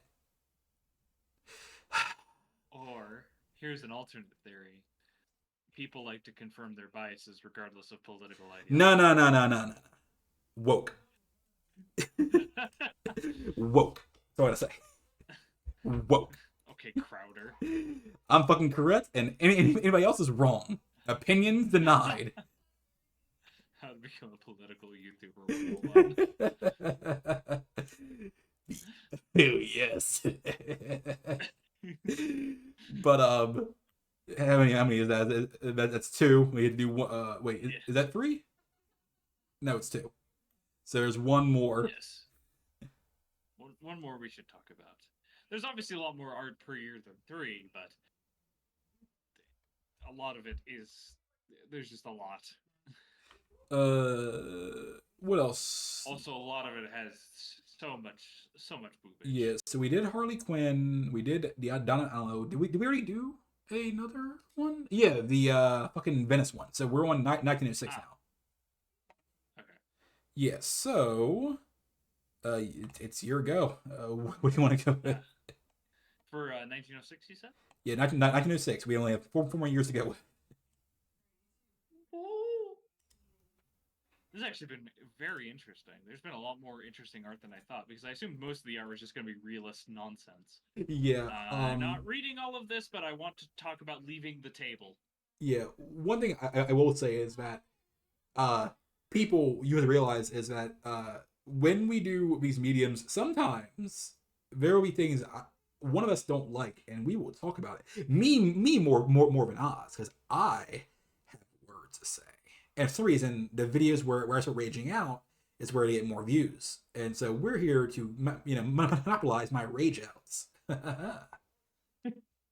I think the word you're looking for is not monopolize. I think the word you're looking for is commercialize. No, herpes. Bad Oh, herpes to my rage out. okay. Either way, leaving the table, also known as dinner party at Morsesco's, Leaving the is table. Danish. is a 1906 oil on canvas group portrait painting by Lauritz Toxen depicting a dinner party in Danish Ooh. businessman Jacob Heinrich Morseno's home of North Copenhagen. The painting was a gift to Moresco on the occasion of the 50th anniversary of his firm. Many of the 45 people seen in the painting are well known businessmen, politicians, or other peers of the time. On April 16th, 1856, Jacob Heinrich Moresco opened a store with women's clothing and fashion accessories at Ermagetov 13.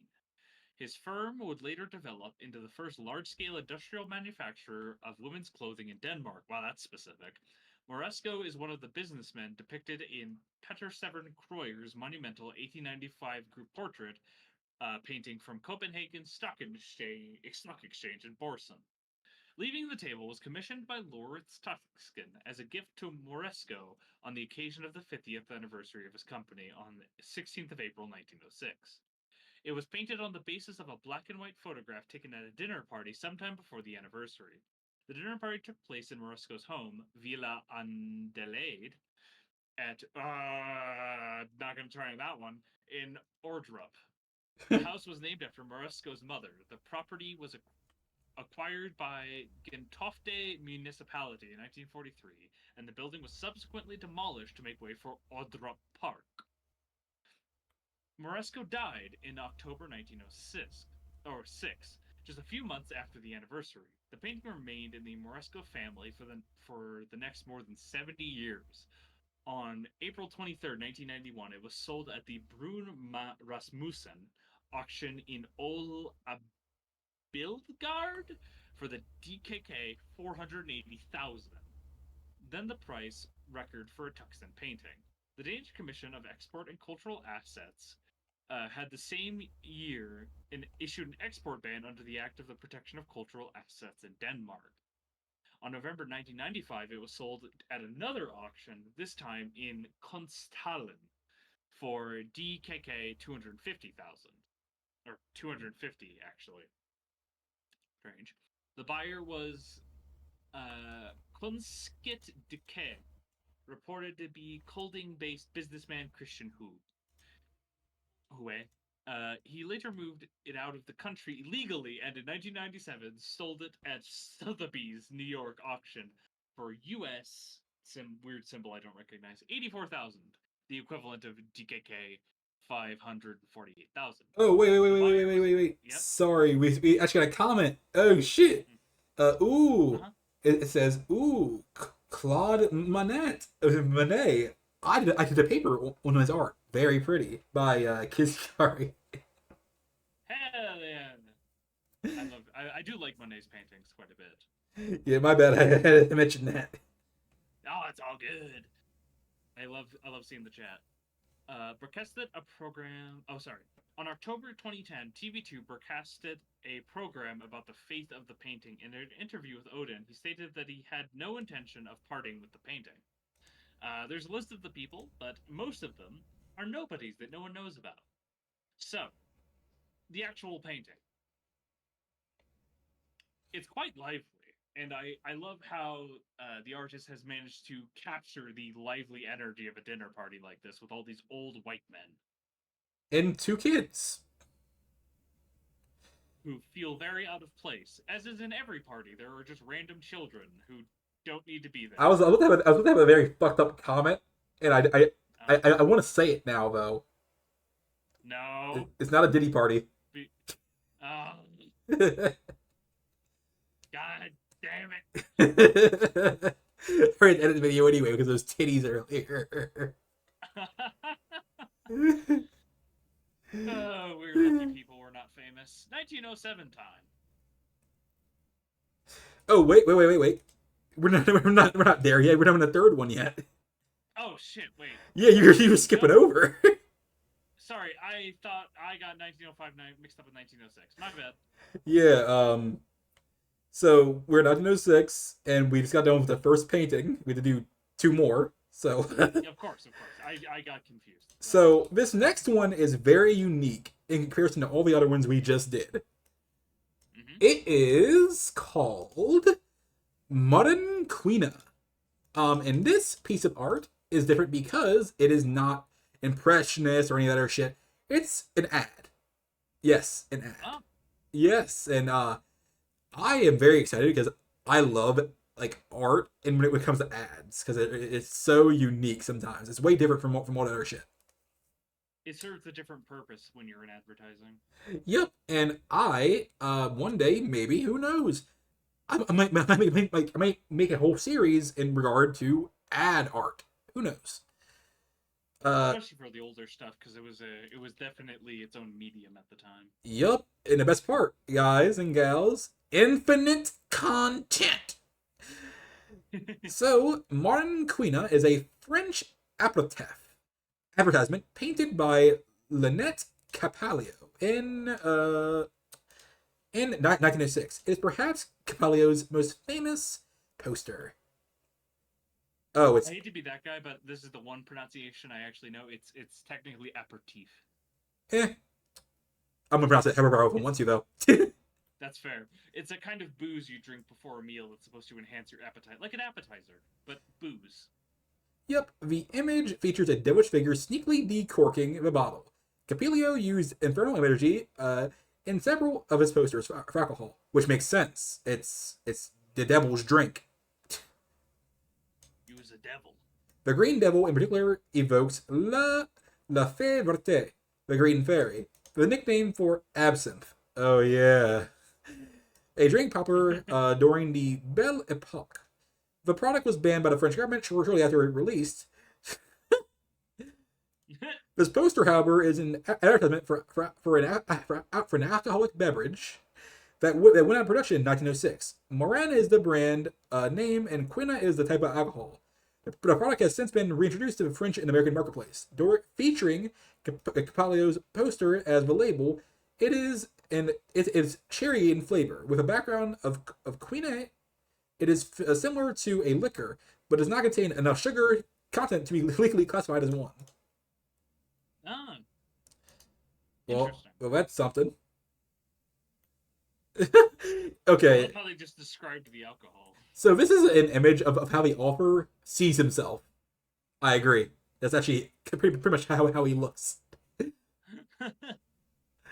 I actually really like the idea of artists. Like, this is how I see myself, but not enough artists actually, do it like a piece on themselves. Like, yeah, this is me. Kind of mid. Introspection. Like, kind of mid. I know, but the piece itself is okay. It's I evocative. I have a singular complaint because otherwise it's perfect, but why does it look like that he was like originally going to give a creature some shoes? Because like right here, it's like stare at that. Oh yeah, it kind of does look like she should have shoes. Yeah, like it was clearly going to have shoes, but then they like removed the coloring maybe, or like it was like an idea and Maybe, they didn't remove the damn lines. maybe so the character can have a more simple color scheme. Perhaps, perhaps. Hmm. But in any case, It might have clashed too much. Yeah. I like it. It does its job as free of alcohol, man. Yeah. And It evokes French alcohol. and if I saw this and I was speaking French, well, first I would take a bath. I'm not sorry, you guys are my enemies.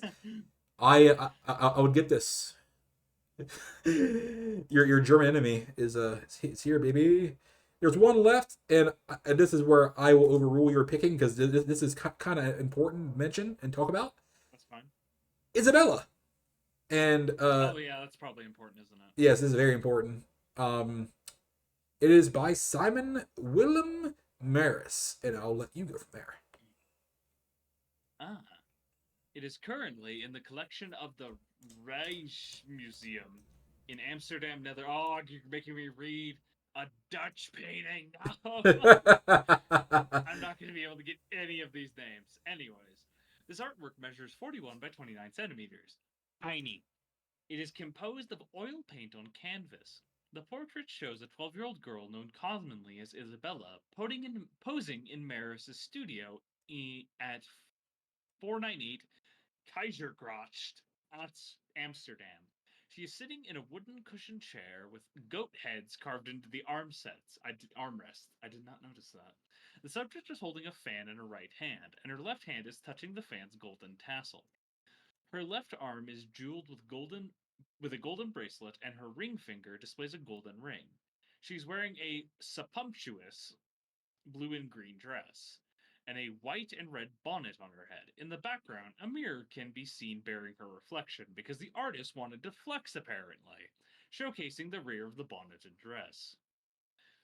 There are multiple renditions of Isabella, also painted by Simone Meres in 1906. The first, titled Portrait of Miss Allwood with a Fan, is currently held by a private collector and was originally acquired by the de Visscher family of Zeist in the 1920s. Another version, also titled Isabella, is in the possession of Sally Schumann, after her grandmother, Anna Maria Legay, received the painting from Maris in 19... Oh, get your mind out of the gutter! I had to. You child! Gonna get the spray bottle. The gay. It's Legay. Yeah, the gay. Oh my god.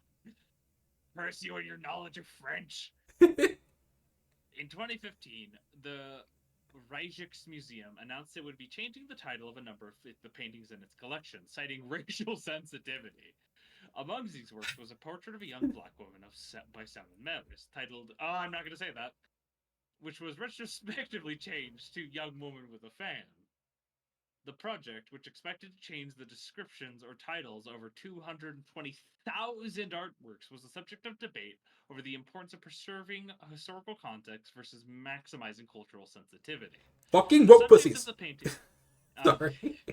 The subject of the painting had previously been described by art dealer Jan C. Schuler as, not going to say that, during an exhibition in 1908. A newspaper at the time described the portrait as... Nope, I can't say that either. Why do you do me like this? That's a title.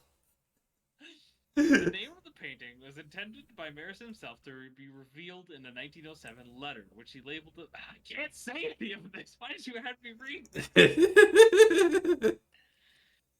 Because I knew. I knew. Also, they have a photograph of the woman the painting is based on, and it is very, very accurate to her. Oh. But yes, the painting is nice. Very clearly very old, so it's a little hard to see the details, but I do like it. What do you think, Scyther?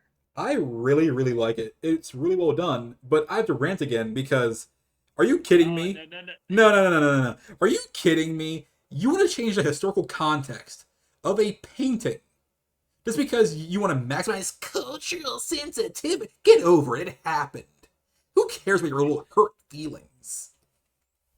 The painting is going to have a terrible name regardless of if you change it or not. Yes, so don't change 220,000 art pieces because you're a little pussy. Here would be my counterpoint. Instead of changing the name, take this opportunity and have a little blurb on the painting's title explaining the culture of the time and why it was different and why it was bad. There, you have the inbuilt benefit of, being culturally sensitive while keeping the original name of the painting. That's my opinion, at least. You can have both. You don't need to pick.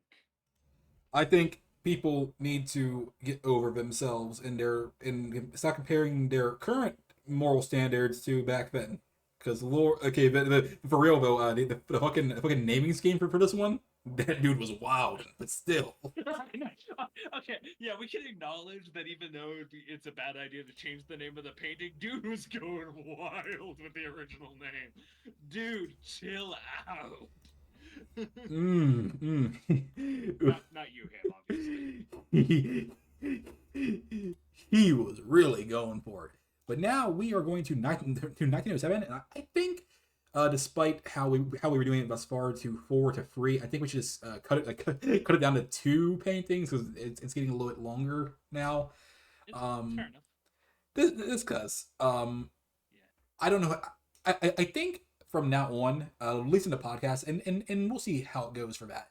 We'll do 3 paintings for each year we hop into, but for this this independent video, I think 3 is fine, but 2 is better because we're killing a whole lot of time here. Fair enough. Go ahead. So for our next one, we have What's this called again? Jesus. It is called Ivan. Oh, it's called The Sour. Uh-huh. It's not spelled how you think. It's called Soweer. Um, it's by Ivan Grauer. I So presume, sower. yeah, but I pronounce it my way because it's funnier that Fair. way. Created in Ooh, 1907. very impressionistic. Mm-hmm. Created in 1907 and is an oil on canvas painting. Why can't it just say oil painting? Why can't it just say that? Because they're technically oil on non-canvas. It's a whole thing. And to say oil canvas, instead of say oil on canvas. Same time, Like you're the art world is strange. they're bitches. That's what they are. Uh, by Slovene impressionist painter and musician Ivan Groer. It is an image of a peasant sowing seeds on a plowed field in an early foggy morning. Okay, when I saw this, I thought it was just a dude that's like striding. He's just walking. A hay rack typical of Slovene landscape stands in the back, and even further the rocks of the small hill, uh, Kamnivik, near Scotland. Yeah, it has been a European name. yeah, it has been a metaphor for the 19th century myth of Slovenes as a vigorous nation in front of an unclear destiny. Yeah, your destiny to be annexed by Austria, or Italy, or literally anybody else. That's your unclear destiny, baby. Uh, a symbol for Slovene. See, when I start getting named death threats, it'll be from solely from named Slovenes. I'm Because telling we you. can't say any of their names. Yeah. A symbol for the Slovene nation that sows in order that it could harvest, and a depiction of the human interrelatedness with the nature. Okay, it's not that deep, bro, but it is also a reflection of the context of a Slovene transition from rural to an urban center. Are they really urban now? Probably. It has become one of the Relatively speaking. It has become one of the most characteristic and established Slovene creations in the visual arts. It has been used by the Irwin Art Group as well as the okay, come on, man, as the Sabrina Seed Company. It is depicted on the Slovene 5-cent euro coin. It's not my fun fault, but y'all had the most bullshit names. Come on, use German or something. I don't know. But okay. The damn guy that made it looks fucking dapper as fuck. Oh yeah. Now, just imagine this. She's up that little goat fucking mustache. He would look so fucking suave.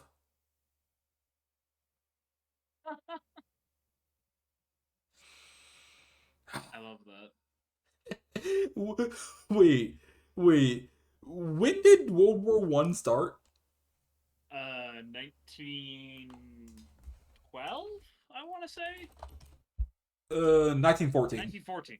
Yep. Okay, so he died 3 years before the war started. Good for him. Good for him. He got to avoid all that. So that is that, and the painting itself, I personally don't think he's doing any seed doing. I think he's just walking. That's just me though. I can see it, but it is very vague, so it's kind of hard to tell. Yeah, turns out this man's trying to go in off and fucking goat, but that's probably the wrong people. He's not Welsh.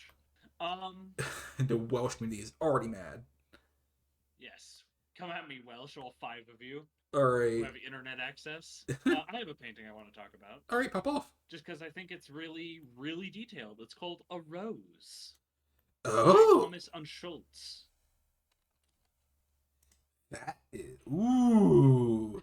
A Rose is an early 20th century painting by American artist Thomas Unschultz. I think that's how you say his name.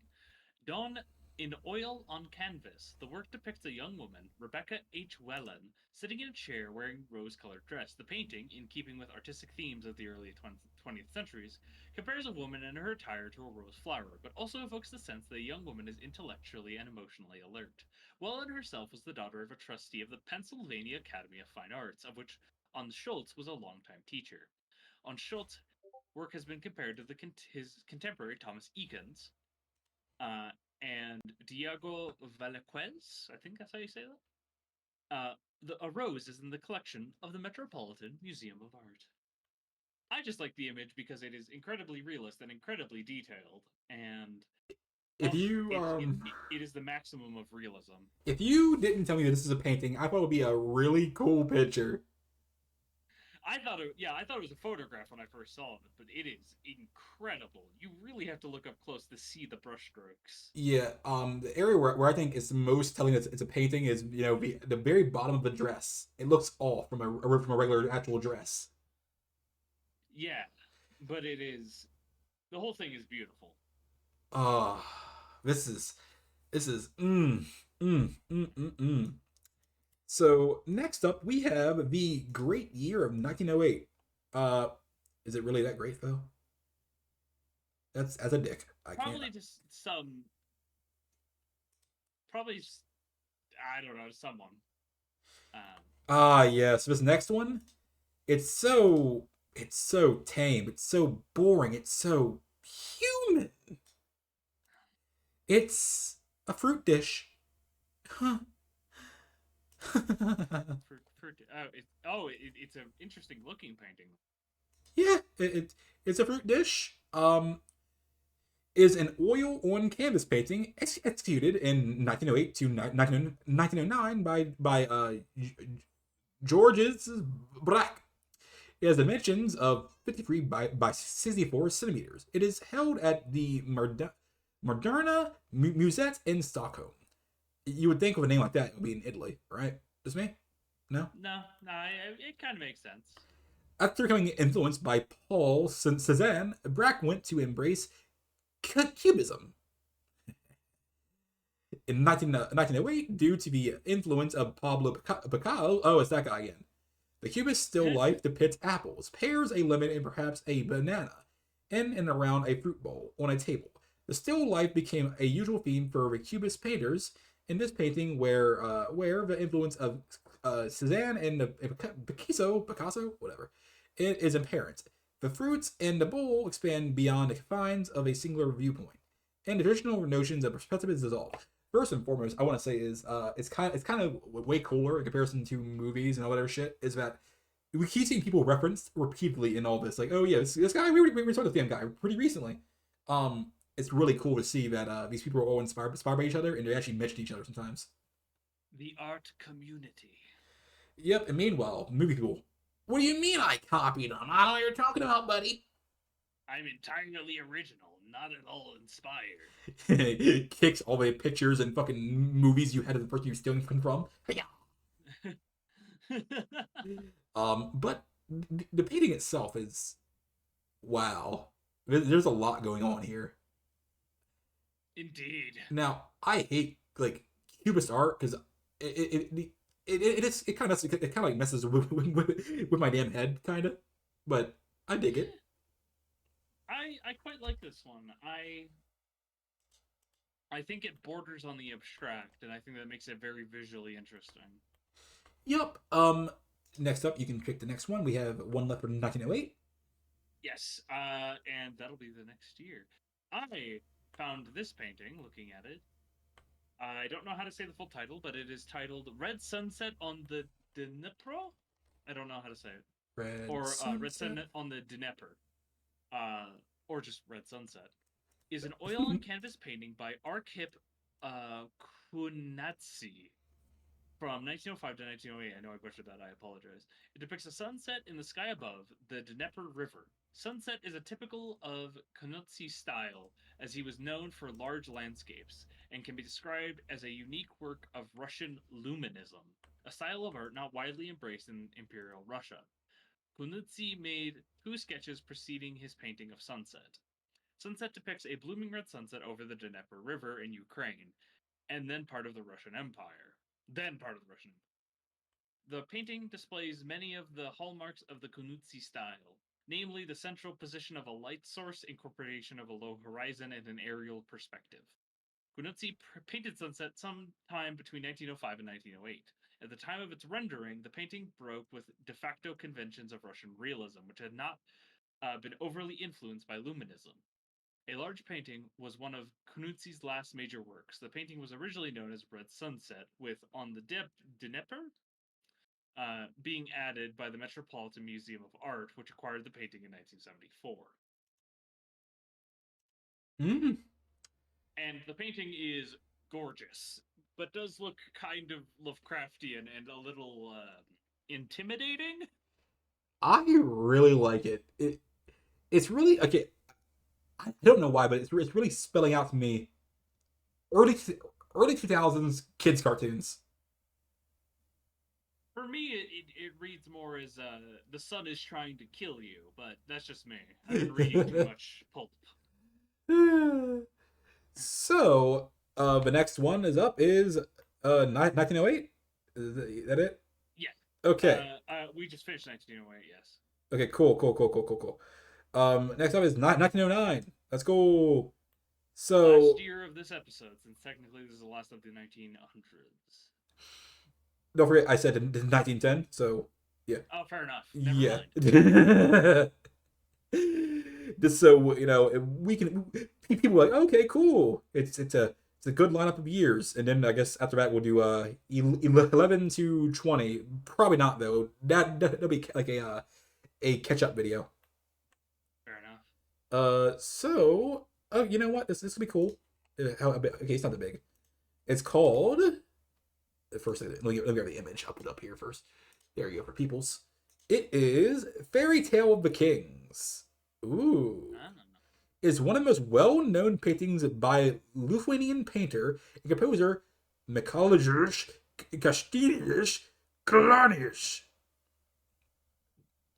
Oh god, he's got a long ass name. Cyrillius' wife donated a painting to the MK whatever it's named for him fucking art museum in 1922. Hell The painting shows two kings or a queen and a king. They're not sure. One of whom is holding a shining glass globe in which there is a village. The other is holding a sword. The left king is wearing blue garments, while the right is wearing red garments. Both of them are looking at the globe, which is the only source of light. With curiosity behind them is a dark forest with black trees. On each branch of a tree, things like castles, dancing people, and the flying birds are depicted, as is usual for Strat art. The painting has yeah. elements of Lithuanian folklore. History. Cornelius wrote about Lithuanian folk art as the foundation of our art. A peculiar Lithuanian style. And Lithuanian style must rise from it. It is our pride because the beauty it possesses is pure, but peculiar and extensively Lithuanian. It is beautiful. So yes, Cornelius, I keep saying it like that, already created a sketch of the painting in 1908. The painting was displayed in Dulwich Picture Gallery from 2022 to 2023. It is currently being transferred to Amsterdam. First and foremost, it is fucking beautiful. It is amazingly well done. Hell yeah. And I'm pretty sure that is another king and not a woman. Um, we think about that one, Oz. I really like the style, and it is very. I've seen some Lithuanian art. You said it was Lithuanian, correct? Yes. Yes, it is. It is very much in that style. I've seen other Lithuanian artists, and it is quite striking in its own very unique way, and I love it. Yeah. This one's going to be kind of an offbeat pick for me, but my painting for 1909 is Elkfoot of the Taos tribe. Oh. It is a 1909 painting which is considered to be the masterwork of E. Irving Kaus. I think that's how you say his name. The painting was purchased for the United States National Art Collection by well-known art collector William T. Evans and is now displayed in the collections of the Smithsonian American Art Museum. The painting measures, oh god, that's a lot of measurements. 198.6 by 192.4 centimeters. It is a medium-sized painting. Elkfoot, whose anglicized name was Jerry Marabal, began posing for Kaus in 1907 and is one of the painter's favorite subjects because of his physical beauty and ideal features, Them boy. which is very progressive for a guy painting a Native American in 1909. The painting seems inaccurate, however, as a coup stick would have been carried by North Americans, but not by the Taos tribe. The blanket Elphook wears is from England, and his moccasins were from Cows's studio and weren't used in the Taos period. So the outfit's out inaccurate, but yeah, what can you expect? It is a very pretty painting. Holy Yeah, shit. it's good. And finally, the last year we'll be doing in this video because it's good lord, this is a longer one. It's something I realized that the independent videos like this one are always going to be long for the most part. And we could talk about this for hours and hours and hours if we wanted to. Yep. The next image we'll be doing is picture art whatever is the North Sea in stormy weather because it looks beautiful. So the North Sea in stormy weather after sunset, Holgen, blah blah blah blah, is a 1909 painting by Loftus Tuxen. Although his paintings of Skagen date from the beginning of the 20th century, Tuxen is now considered to be one of the artists known as the Skagen painters, who gathered in the very north of Denmark in the 1870s and the 1880s. Ooh. The Skagen painters were a close knit group of mainly Danish artists, good lord, who gathered each summer from the late 1870s in the fishing village of Skagen in the far north of Jutland, painting the local fishermen in their own gatherings and celebrations. Lortis Tuxen, 1853 to 1927, a graduate of the Royal Danish Academy of Fine Arts in Copenhagen, first visited Skagen in 1870. After further visits in the 1870s, he finally acquired a summer residence there with his second wife, Frederica, Fredrik Trusko, in 1901. He was not present in Skagen when the artist's colony reached its heights in the 1880s, but now he's considered to be one of Skagen's most important painters, thanks to many works he painted between 1901 and his death in 1927. He is, however, remembered first and foremost for his large portraits of the royal families of Europe. The painting description: the North Sea is in a storm is a painting of the Sea of Hogen, of the sea at Hogen, on the west coast of Skagen Oak, measuring 176 by 234 centimeters. So I'm not saying all that shit. It is one of Tuxen's largest works as a result of its monumental size. It gives the observer the impression he is standing beside the turbulent sea, especially as the waves reach right to the bottom of the frame. The blue waves and greens of the sea contrast with the warm orange and the yellow shades of the sky. The sun has just set. Its last rays were reflected in the lower waves, while many of the works of the Skagen painters hit the beaches. Tuxen's painting is restricted to the sea itself. Tuxen donated the work to the Skagen's museum, where it is now part of a collection. So the painting is literally beautiful. It's perfect, a very perfect encapsulation of what he was going for. 100%. Oh. All right. The last. Oh fuck me. That held in 1909. Oh well. Yep. We'll live. It's fine. The painting I wanted to talk about, it is very strange looking. The City Rises is an oil painting by the Italian painter Umberto Bossoni and was his first major futurist work. The original title, god damn, the painting was Il Lavoro work. What was the painting again? Appeared in the City Rises. City Rising. Okay. Exhibition. It appeared at the Exhibition of Free Art in Milan in 1911. Though realistic elements are present, such as the building, the space is still rendered through perspective. This painting is considered the first true futurist work by Umberto Bossoni. Even though it is not markedly different from several previous works centered on suburbs, in this painting, the naturalistic vision of the previous works is partly abandoned and replaced by a more dynamic vision. Buildings in construction in a suburb can be seen with chimneys in the upper part, but most of the space is occupied by men and horses, melted together in a dynamic effort. Bossini thus emphasizes some of the most typical elements of futurism: the exaltation of human work and the importance of the modern town, built around modern necessities. The painting portrays the construction of a new city with developments in technology. Suburbs and the urban environment in general formed of the basis of many of Bossioni's paintings. From the capture of the staccato sounds of the construction in street pavers to the riot and sound color offered to the observers of the street scenes. as typified by the street enters the house. Uh, this painting is so chaotic, but I love it. It's so hard to interpret, and that makes it beautiful. I really, really like this. All the reds. I love the abstract art. That is kind of my thing. I really enjoy abstract stuff. This is very much in that vein. It's still interpretive. You can still see what's happening, Yeah. but not really. Ooh. Because I don't feel like going through and reading another one because I fucked up there. I think it's okay to call it here. Um, this has been a fun journey.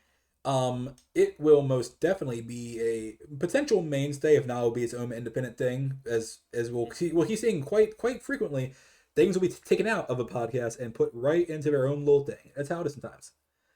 Yeah. Um, but we'll see how it goes. I'm thinking two pieces of art for the podcast, and if we like it, we'll do three. It depends how long it stretches out basically. But now that Yeah. we have a little bit of time, just a smidge of time, um, the next video we'll be doing is a little different, a little more unique. We'll be playing on the game Tabletop Simulator, and we'll be showing off some of the board games that we talked about thus far. Yeah, it's a little different, but I can thought it'll be better to instead of just saying, "Hey, this is that," and we'll move on immediately after that. We actually play the things we talk about. I have a long list of some ancient board games that we can try out. Yep. So look forward to that. It'll be a very fucking fun time. But I think it's about time we hit the old damn dusty trail. Right before that, I Mm-hmm. want your general impression since we've now gone through a lot of the art of the early 1900s. What did you think of it? Did have your views changed? Is it what you expected? For me, Lord, it's about basically as bad as I expected it. The art it doesn't feel the same because it's all unique and different, but it feels like it's appropriate for that time frame. It doesn't feel out of place. They all feel right, basically. There's a few different styles, and there's not a ton of variants from them. I probably noticed 6 or 7 through our browsing. I will admit I was wrong. When I think of early 1900s or art, I think a lot of like realist stuff, like The Rose. Art that very much focuses on realism. But I realized as photography was starting to become a thing, realist art was a dying medium. No one needed portraits anymore because they could just take a photograph. Um, and thus we see this blooming of artistic brilliance and a lot of really, really good art. Like we see some early Picasso. Oh, When it comes to realist art, I think while yes, we can just take pictures, it's still one of the most popular branches of art even today. that's true. I think when it comes to realist art, when it's in regards to actual living beings, or rather humans in this case, it's a bit less thin than it used to be. But when it comes to an animal like a cat, oh yeah, you'll be damn sure we paint that. I think I'm more so referring to the portraits, as I Yeah, should clarify. portrait of a cat. Let's do that. I want to do that now. Hell yeah. Mm. But if you made it to the end of this long ass episode, thank you so much. We really do appreciate you guys watching through. We even check our analytics to see how many people made it to the end, and we really do appreciate every single one of you who trudged through this with us. Yeah, I'm looking forward to the next thing we'll be doing. And look forward to so this will be a solo dolo video for myself. It'll be called Legend Lens, and the topic Mary Pickford. Um, Hell yeah. yeah.